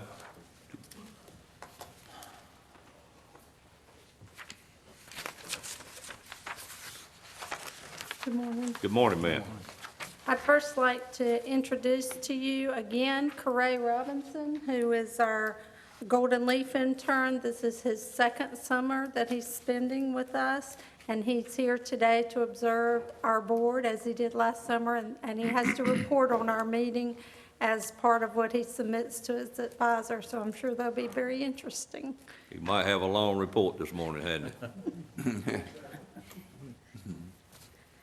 Regarding the urgent repair program, the North Carolina Housing Finance Agency has awarded $75,000 for our 2019 urgent repair program, and these funds use the state appropriated housing trust fund. Nash County is also providing a $5,000 program supplement, as we've done with other programs regarding housing in recent years. And I'd like for you to know this is the 10th time that we have been awarded URP funds in Nash County. Goals of the program are to alleviate housing conditions that pose an imminent threat to the life or safety of very low-income homeowners with special needs, and provide accessibility modifications and other repairs necessary to prevent displacement of very low-income homeowners with special needs, such as the frail elderly and persons with disabilities. The program does not require that the entire house be brought up to rehabilitation standards, but instead is intended to keep people in their homes longer. A URP 19 home must be occupied by someone with a special need and with a household income at or below 50% of the median household income, with half of those being below 30% of median household income. So special needs include those who are elderly, handicapped or disabled, a military veteran, a single parent who have a large family, or has a child with elevated blood lead levels. The household income for URP 19 in Nash County cannot exceed $33,100 for a family of 4, and half of our URP 19 households cannot exceed $19,850 for a family of 4. And we chose to use the state income levels because they were higher than the local, and that would enable us to be able to qualify people easier. The maximum lifetime funding to repair a home under URP 19 is $10,000, so that has been raised a little bit this year. And the soft cost support is $1,000 per unit. It's actually a deferred loan that's forgiven at a rate of $2,000 per year. And the regulations for URP 19, as with the other housing programs, require us to develop policies for client assistance and procurement and disbursement. So in your agenda are included our draft policies, which have already been reviewed by the Housing Finance Agency. And they're similar to policies we've had in the past. We can repair approximately 8 homes through URP 19, and we're scheduled to take applications from September 13th through September 20th, following execution of a funding agreement with the Housing Finance Agency. So to apply, citizens would need to contact our community development specialist, Jacob Ferry, or myself.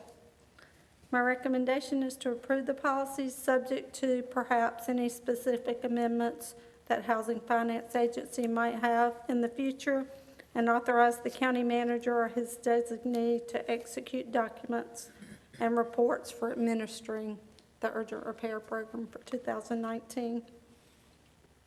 Thank you, Mr. Gree.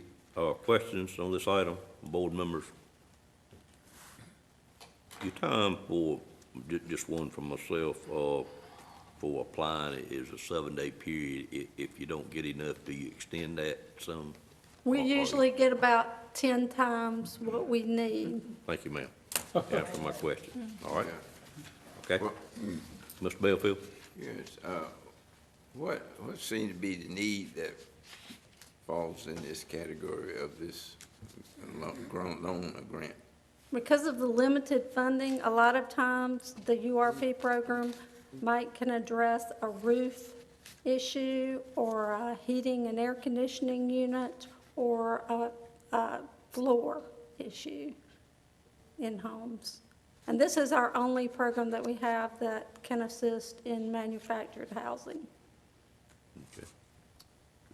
Any other questions? This is only, did you say only for manufactured housing? No, this is our only program that can be used for manufactured housing. So site-built homes can also apply for using these funds. You okay, Mr. Belfield?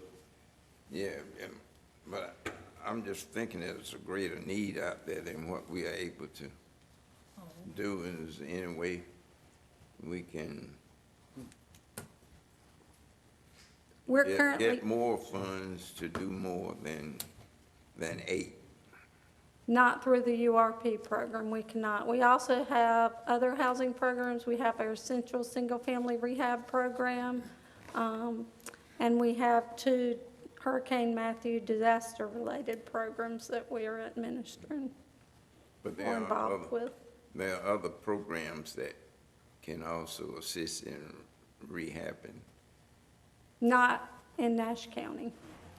There may be some weatherization assistance that other entities could provide, but these are the housing programs that we have. If someone's located in the city of Rocky Mount also has housing programs available. I understand we operate outside of the city of Rocky Mount. Some of our programs apply inside the city of Rocky Mount where we can, but some cannot. This cannot, because they have their own URP program with the same funding source. Okay. Entertain a motion for approval or denial of this request. I move approval. A motion to approve, is there a second?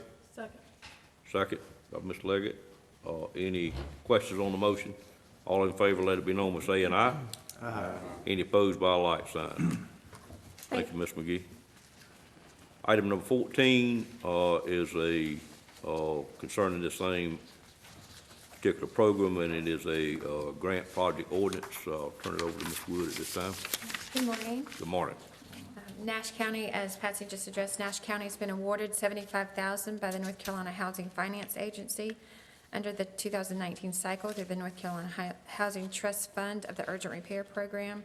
And the project also includes a local match of $5,000, and the attached budget ordinance is requested for your approval for this program. Any questions? Entertain a motion for approval. So moved. Moved by Ms. Richardson, second. Second. Second by Ms. Wells. Any questions on that motion? All in favor of the motion, let it be known by saying aye. Aye. Any opposed by a like sign? Motion carries. Item number 15 is another capital project ordinance amendment number 1, Ms. Wood, Okay, for detention facility. That's, as stated, this is for the Nash County Detention Facility Capital Project Fund. The project is being amended to include the additional federal inmate revenue based on 1/3 of the actual receipts for fiscal year 19 and the general fund transfer of $500,000 as approved on June 3rd for the 1920 budget, with the 1920 budget ordinance is requested for your approval. Any questions on this item? Entertain a motion for approval. So moved. Moved by Commissioner Combs, second by Ms. Wells. Any questions on that motion? All in favor, let it be known by saying aye. Aye. Any opposed by a like sign? Motion carries.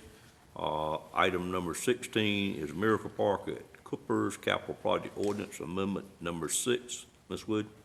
Okay, the attached project ordinance amendment is for Miracle Park to include funding for buildings, scoreboards, signage, and miscellaneous equipment to complete Phase 1 of the park project. Additional funding of $83,000 from the general fund appropriation is included to cover these expenditures. These funds are available from unused general fund appropriation from the Southern Nash Senior Center project. The total of that project, total unused from that project was $84,166. They were actually transferred back to the general fund in May of 2019 when finalizing the Southern Nash Senior Center capital project. And this amendment number 6 is requested for your approval. This is an item for the commissioners that are not on the park committee that we had a meeting about a week and a half ago and went through where we were on the Cooper's Park, what items we had that the county was responsible for, ended up being a rather extensive list, and then we looked at the dollars we had left from the many funding agencies, and we were about $75,000 short. And Ms. Wood pointed out that we had some funds left from the Southern Senior Center that were available if the board chose to use to complete these items at Cooper's. I hope we can, moving forward, if we approve this, can stick with this budget and finish up the park or the things we've committed to with this appropriation. Of course, we're not quite through yet, but I think we have identified all the costs we got moving forward. So entertain a motion to approve using the leftover funds for this Cooper's Park. Move for approval. Moved by Commissioner Outlaw and a second by Ms. Wells. Is there any questions on that? Yeah. Mr. Belfield? Well, those funds that were left over, did it go back to the general fund? It did go back to the general fund in May, as Ms. Wood pointed out, and that's why we are having to do this ordinance amendment to move it back into another item. Okay. Other questions of commissioners? Questions? Gotcha. I have a motion and a second. Any questions on the motion? There were none. All in favor, let it be known by saying aye. Aye. Any opposed by a like sign? Motion carries as well. That completed item number 16. I have been requested to take a short recess by a board member. I will take a 10-minute recess at this time. We'll come back on item number 16A, which was an item that was added to the agenda. Reconvene our meeting at this time. We're on item number 16A. That's an item that was put at your place this morning. And what it is a request from one of our convenience store operators in the county. I got 2 calls on this thing in the last week or so from 2 different individuals. I contacted Vince to ask him how to handle it, and he suggested that we get something in writing, which I did get just yesterday. And so I have put that at your places this morning, and it's kind of self-explanatory. What we have is the General Assembly passed or changed a law last year where you're allowed to sell alcohol on Sundays at 10 o'clock in lieu of at 1 o'clock. If adopted, or permission is given by the local entity, and the city of Rocky Mount as well as the town of Nashville has passed that or given that permission in their locales. And this request is for the county itself and the convenience stores that are located in the county. And what it would allow is for beer and wine to be sold as early as 10 o'clock on Sundays. And of course, as the letter says, Audrey Sharon, who runs the EP marts throughout the county, feels like it puts her at a disadvantage, particularly at the community college location where her competitor is located across the road from her and is located in the city of Rocky Mount, whereas her store is not located in the city of Rocky Mount. And the request was simply to adopt an ordinance that would allow these sales in accordance with the law. Vince has reviewed this ordinance and said this is the way it would work for a county, and I'd entertain any discussion from board members on this item. Any questions? I have a question. Mr. Outlaw? Do they have just one location that is located in the county? That sounds like the case from the letter. No, they have multiple locations in the county. So it says here we have one location that falls under the county's jurisdiction. I think she has more than one location in the county. Well, I understand that. She I has know where several of them are, but it says Right. they have one that falls under the county's jurisdiction. You know, okay, I understand your question now. That may well be true. I'm not sure about It that. sounds like the one on Old Carriage is the only one under the county's jurisdiction. Well, she has them at Sharpsburg. I don't know if Sharpsburg has adopted Well, this. She has them that at, would fall under Sharpsburg's jurisdiction. right, she has them at Gold Rock, which is in the city of That Rocky would fall Mount. under the city. Right, so this may be her only one. Now, I did get a contact from another operator. Question, was the county gonna do this as well? And, I didn't get back in touch with him. I told him we were looking into it. I didn't ask him to give me anything in writing, since Well- I had the one. I just go ahead and preface my comments by saying I'm opposed to this, because I think we have plenty of time now to purchase alcohol and, throughout the county. But the question I would have specifically for the EP Mart on Old Carriage Road is, if they're really, and have no other avenue to move their hours back to 10 a.m., why don't they just petition the city for annexation? Now, I'll give you an example. Nash Community College, when they built those 2 new buildings, they had to petition the city for annexation for utilities. That was just something the city required them to do. So you got the EP Mart surrounded by the community college with the city right across the street. So we're gonna change something in the county for something that they could accommodate by just petitioning the city for annexation. Now, that would put them really on a level playing field with the Sheets across the street. because they'd be paying county and city taxes like the Sheets is doing now. That would be my recommendation, and short of doing something like that. I mean, I know you say that you got businesses, they're gonna go buy it anywhere, but you know, we do everything that it seems like we can do around here to promote alcohol sales and consumption. And then our parents want to deal with the kids by saying, let me teach you how to drink responsibly. Well, my mother taught me how to drink responsibly. Don't drink. And I just don't think we should do anything to further the promotion of alcohol sales in the county. So I may be the only one, but I would be opposed to this. No, you're not the only one. I'm opposed to it too. All right, other comments from commissioners? Mr. Outlaw, just to make clear, in the community college situation, what they're doing is annexing just a flag to get to the building and annexing the building and not annexing the total property in each case, is the way we do that. BP Mart wanted to be annexed so they could sell alcohol at 10 a.m. Right, they could Then be. they could petition for that annexation. That is correct. And I'm betting it would fly through pretty quick.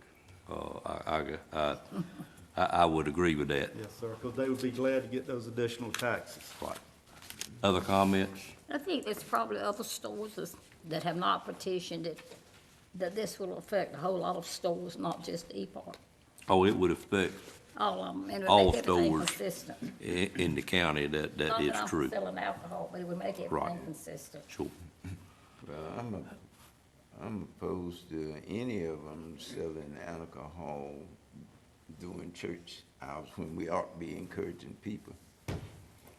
Mr. Belfield, I agree with you 100%, but this is another situation that was handled at a higher level. I understand this business, but, No, I don't mean that. I mean, this was brought about by the General Assembly, not by the Board of Commissioners. I understand that. Yep. But we have enough problem, but county has an option there though. We do. So, but I understand the business aspect of it, but we have a lot of problems with alcohol. And that includes beer and wine. And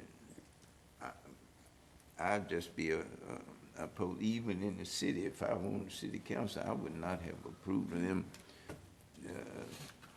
selling beer or wine at 10 o'clock. You should be heading toward church. Understood. That ought to be their rehabilitation. Yeah, I'd really rather see us pass a resolution requesting them to move their hours later, which they wouldn't do, I don't think, but. Them being the city of Rocky Mount. And any others that would Yep. allow the sale of alcohol on Sunday morning. Right. And of course, I know Nashville has done it as well. I don't know if, I didn't look far enough to know how many towns had, but I know those two have. Other comments from commissioners? Pleasure of the board. Mr. Chairman, I offer motion to deny that request. Okay. Is there a second to that motion? Have a motion and a second. Any other questions or comments? I would just say that I would support this resolution simply because it was requested by a business in Nash County, and I just feel that since the General Assembly gave us the opportunity to do it, that we should support our local businesses. The motion is to deny the request. All in favor, let it be known. Well, all in favor of the motion, let it be known by raising your hand. All in favor of it, let it be known by showing your hand. Wait a minute, what did you say the second time? Well, we said the You same passed thing. 4-3. What's the question? Did I not make it clear? Not to me. Okay. I asked for, the motion was to deny the request. Right, There were 4 votes to deny it. right. And then Okay. my next question was, all not in favor of the motion, All right. please raise your hand, which we did. So it fails the motion passed on a 4-3 vote, correct? Right. Yeah, Okay, okay, gotcha. all right. Next item On the agenda is item number 17, which is budget amendments, and I will turn it over to Ms. Wood. Okay, this is for budget amendments for fiscal year 1920. And the first one is with the senior services HCC block grant. At the time the budget was adopted, final funding had not been set for the home community care block grant. Therefore, amounts from the previous year were used for budgeting. This amendment allocates funds according to the 2019-20 HCCBG grant. And it's actually putting back into the fund balance $26,329. Any of these you need separate motions on, or are you good? I'm good with it all together. Okay. That's the Go ahead. pleasure of the board. The next item is with JCPC funding. This budget amendment is to budget additional funding from the JCPC program. This program, referred to as the 7th District TFC, will be sponsored by the Methodist Home for Children to assist with alternatives to commitment to secure facilities for out-of-home placements of youth in the 7th Judicial District. No county funds are requested. It's $69,131. The next two items are transfers. The first one is an amendment to appropriate fund balance for a local match for the urgent repair project, number 19, for the local support. It's $5,000. And the next item is the appropriation of the fund balance for the Miracle Park at Coopers, as discussed, the $83,000. Any questions on either of those three budget amendments? Pleasure of the board. Move for approval. Motion to approve, there a second? Second. Second by Ms. Leggett. Any questions on the motion? All in favor, let it be known by saying aye. Aye. Any opposed by a like sign? Motion carries. Thank you, Ms. Wood. Item number 18 is board appointments. Good morning. Good morning, good afternoon. Good afternoon, I'm sorry. No, still good morning. Got 5 minutes. Got 2 minutes. The first item that we have is for the Tourism Development Authority, the TDA. As you all are aware, we have 2 vacancies on that board. I have not heard of any recommendations, if the board has any. I do not have any yet. My people keep changing jobs. I'm still working on those 2 collector items. Hopefully I'll have it by our August meeting. Okay, and then the second one is for the Planning Board. We had discussions about that in the past. District 4, Sue Leggett's district, is where we needed to find a replacement, and Commissioner Leggett has recommended James Glover, Jimmy Glover, and his board application is in your packet.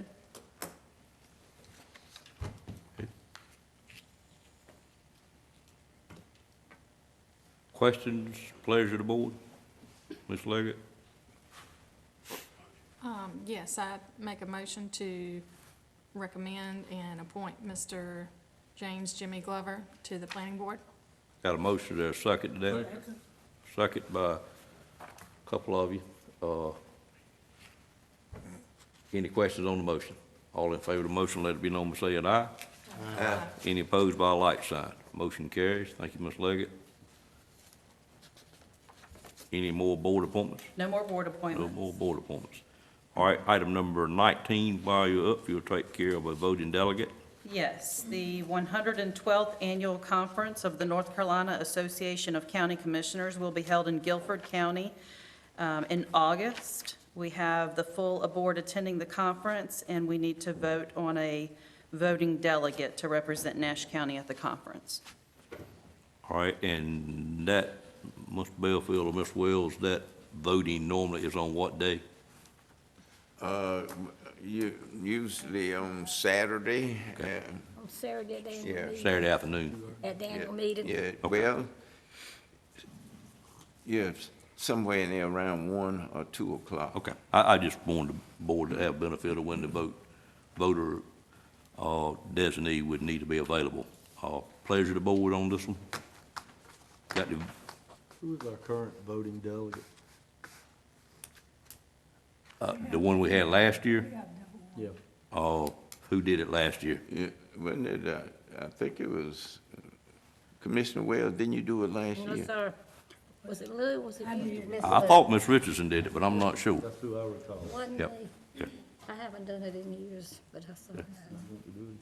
It don't matter, I will, it don't, no so problem. unless Fred wants to do it, somebody. Do I have a volunteer? Well, You wanna do it, Fred? well, since I'm gonna be there and nobody, We're all gonna be there. and I usually stay until Sunday morning before I get out of there, about noon on Sunday. Let me see what action I'm taking on this one. Motion to approve the appointment. Okay, I'll entertain a motion at this time. Mr. Chairman, I move the delegate for Mr. Belfield Fowler. All right, I have a motion for Mr. Belfield for the state conference. Is there a second to that motion? Second.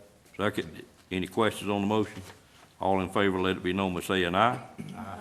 Any opposed by a like sign? Motion carries as well. Thank you, ma'am. Tax report. The Sumner, I'll see you peeking out back there. Good morning, ma'am. Good morning, good afternoon. Good afternoon. You're right now. I want it to be morning, so I won't be in trouble with the person to my second chair to the right. Yes, sir, we shouldn't keep you too long this morning. As you have before you in your agenda packet, the monthly tax report, and as you know, that it's for information only and does not require any approval. And it is recommended that you accept the report so that it be noted in the minutes. Okay. And if you have any questions or anything, I'd be glad to answer anything. All right. Any questions on the tax report? Tax refunds? We did not have any refunds. Did not have any requests for refunds. Thank you, ma'am. All right, thank you. New job going well? Yes, sir, it Great. is. Thank you. Thank you for your service. I'd just like to comment, it looks like collections going great. You got 98.68%. That's good. That was through May. That was pretty much, well, we got them all by now. Yeah, we got them all, man. Been headed there for a while. That was item number 21. I'm now on item number 22, commissioner comments. Any comments from a commissioner at this time? I just want to say there was an excellent article in yesterday's paper about our EMS being recognized as one of the heart unit things. And anytime we get headlines in the telegram like that, talking about Nash County and our people, it's wonderful. Thank y'all for all of y'all's hard work. Amen. Other comments? I'm gonna probably get off script just a little bit, but a couple things I had some concern over. First, you probably all saw it about 2 or 3 weeks ago. There was an article that I read about our Nash hospital owned by Nash County, and they were apparently in the early stages of possibly considering purchasing Life Care, which apparently is in bankruptcy, I understand. And it was just a brief article about it. Their finance director commented on it, said it was something that was being looked at. And it bothered me somewhat because of the financial condition that we've been in at the hospital for a number of years. And I think our new leadership has kind of committed to us that they would leave or not have any major capital projects until we could get the hospital in a better financial state. I'm just wondering how the board feels about that item, and just see if we could maybe get permission, or I could get permission to have Ms. Leggett let the board know that we had some concern about that as our representative. Or have we crossed that yet? Or are you now the representative, or not quite yet? Not quite yet. Well, first of all, what is the holdup on that, I guess? They're gonna send us a It's their letter. process. Yeah, they're gonna send us a letter. Have y'all met this month? There is a meeting on Thursday. That's when they're gonna adopt the resolution to send to us. Okay. So we can bring it back next Monday if you want. I would like to do that, yes. Would indeed. It seems like we've lost a month in there somewhere maybe, but that's another point. But anyway, either Ms. Leggett or myself, to just let them know that we had some concern about that. It would be a rather large investment, I'm sure. And I just think we've got to get our financial affairs in order out there a lot better. 25 million one year, 15 million one year losses. I just don't see why we would do any more investments until we could get some solidity in our financial reports out there. How does everyone else feel? I'm just asking for thoughts. Ms. Wells? I look at it as. Excuse me, Mr. Bill, Ms. Wells was talking, I'm gonna let her finish. What did you say? I said the same way. The same way, okay. Mr. Belfield? I look at it as an advisement. There's two different things here. Nash Healthcare, we have no jurisdiction over, am I right? We do not. So, Well, but we can, let me ask the question again. Nash Healthcare has no jurisdiction over life care. Was that your question? no. Okay. I'm talking about Nash Healthcare itself. Does this board have any jurisdiction over it? We don't have any jurisdiction over Nash Healthcare. We do not have, other than we own it, which I think with itself carries a certain amount of jurisdiction. We own Nash Healthcare, or we own the. We own the hospital. Facility, the hospital. That is correct. Yeah. And it's operated by Nash Healthcare. That's correct. System. Yes, sir.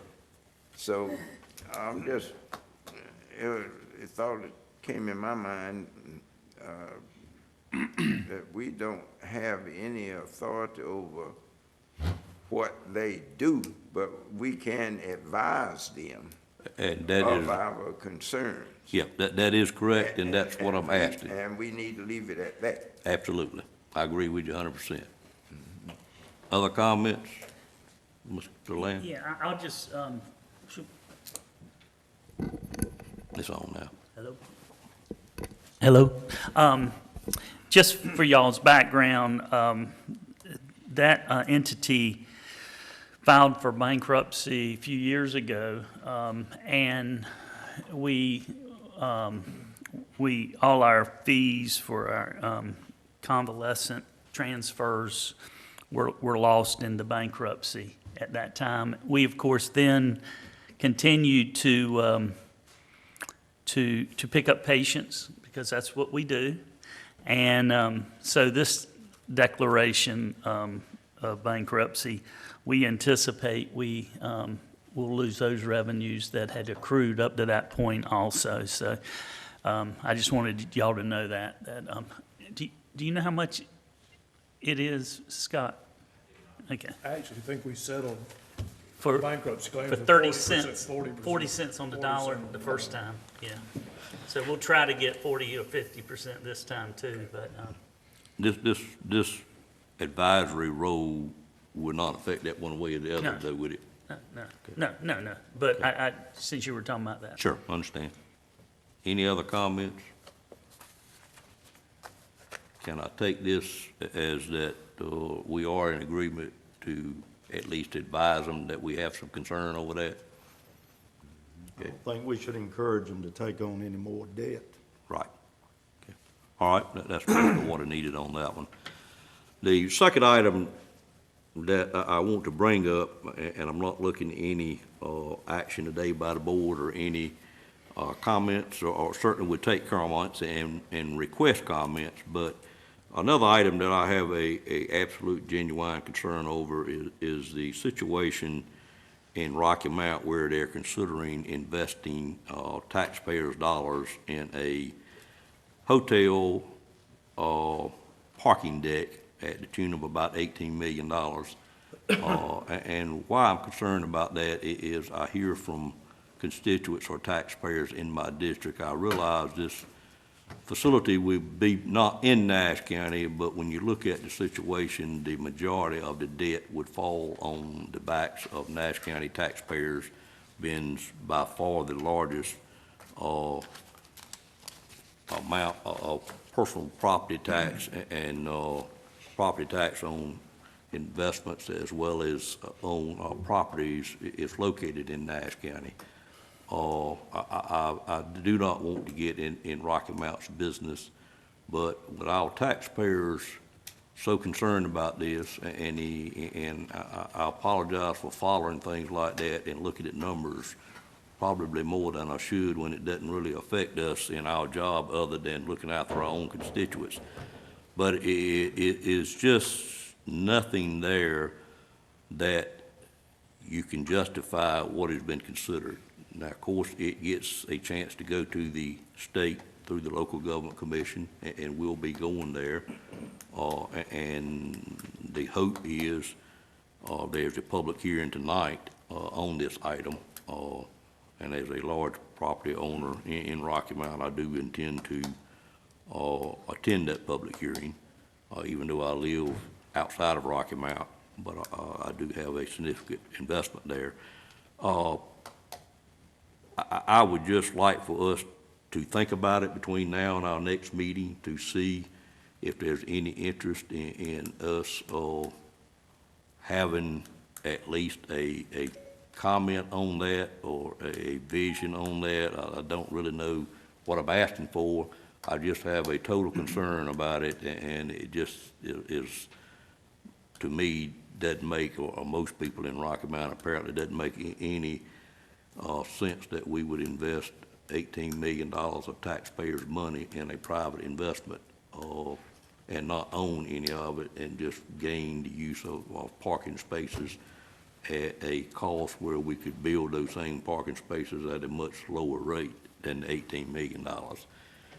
Any thoughts on that or any comment on that, or can we at least think about it and see if we want to at least, as Mr. Belfield said, give them some advice on how our board feels moving forward? Would it be important to give them this feedback pretty quick, I guess, since they're meeting tonight? I don't think it has to be before tonight, Mr. Outlaw. It would be bad to be before tonight, but certainly before it would appear before the LGC, which I think they're on a fast track, similar to what they were before, to try to get that done in a real quick fashion. It appears like to me they're headed to try to do it before the elections take place in October. So And that's a personal thought. So I've never been a supporter of the center. Right. But the center is built. It is. And if the center fails, then that's going to be a heavier burden on the taxpayers, I would think. So you mentioned alternative parking recommendations. I think that's what we should do, is make some alternative parking recommendations, and that would lend itself to helping that center, give it every opportunity to be successful. I think our request, if any, was to ask them to consider alternatives to the parking situation. Seems to me we could put something, well, I don't know how Yep. quick we could do that. Yep. I mean, if the Nash County Board of Commissioners were unanimous in supporting some alternative that would tend to support, the center being successful, then I know we would want to do that, even though most of us probably didn't support it. Now that it's built, we want it to be successful. We absolutely need it to be, yes, sir. We Okay. do. Well, I don't know how quick we could do that, but that would be my recommendation. Yep, I understand. Other thoughts, comments? Well, Mr. Belfield? I agree with Commissioner Outlaw. The center's there. Yes, sir. And we need to hope that it would be successful. I agree with you. And there's nothing wrong with us developing an alternative plan for parking. Right. Or recommend. really. Right, sure, that's all we can do. All right. Well, what I'll do then is just leave it at that, and maybe our next meeting, we'll discuss it some more to just see how we would want to structure something like that, or some concern that we would express to them along the lines of looking at additional ways or other ways to provide that parking that's needed there. They've had one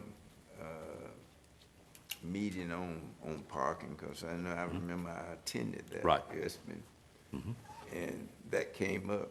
In fact, I was one of those that said maybe look at, because most convention centers, that they have a parking deck. I didn't have no idea that they were going to end up that way. But that was just a suggestion. Right. Yeah. but there were other areas around there that were recommended, and I understand they had some disagreement with the community college on one area that they were really looking at. So, but I believe there is some alternatives. Sure, okay. It doesn't All right. It doesn't have to be a debt. Understood. Moving on, that's the only comment I had. If no other commissioner has anything, I'll turn it over to the manager report. Thank you, Mr. Chairman. Just want to remind the board members that will be here, we're going to have a pretty quick meeting next Monday. What time is that? 1:30. 1:30.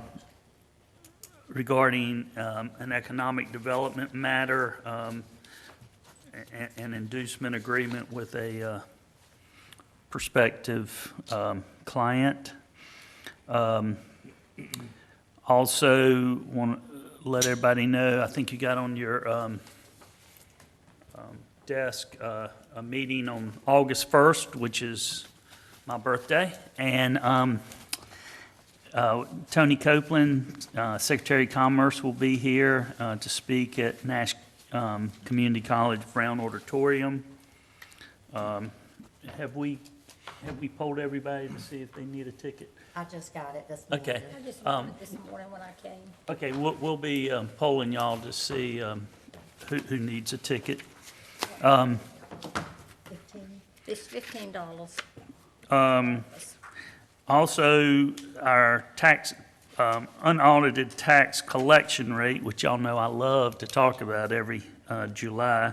We love for you to talk about it, sir. Yeah, it continued its upward progress. Last year, we were at 98.73, and it appears we're going to be around 98.85.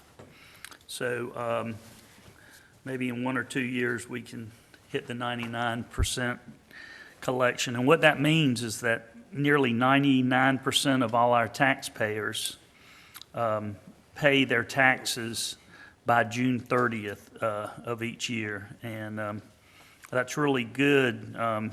Larger counties often reach 99, but they have those large buildings downtown, and percentage-wise, their business property is greater than eastern rural counties. So 98.85 just is a testament to the great job that our tax office is doing. I can't say enough about them. And thank you. Thank you. I've been talking with Donna Wood a little bit. As y'all know, this past year, we started with about a $3 million fund balance appropriated, and through various projects that got up to over $9 million, we were able to set off part of that, but we're anticipating, once the audit comes in and all our revenues come in, including 2 more months of sales tax and vehicle tax coming in, that will be $1 million to $1.5 million in the red. But given all we did this year as far as appropriating from fund balance, I think we all knew we were actually dipping into the fund balance, whereas in the past we've been able to appropriate to balance the budget, but we're able to offset that with increased revenues. So we did quite a few projects this year that caused us to do that, but we still have a very, very healthy fund balance, much greater than our the board's goals, policy goals. And that's all I have.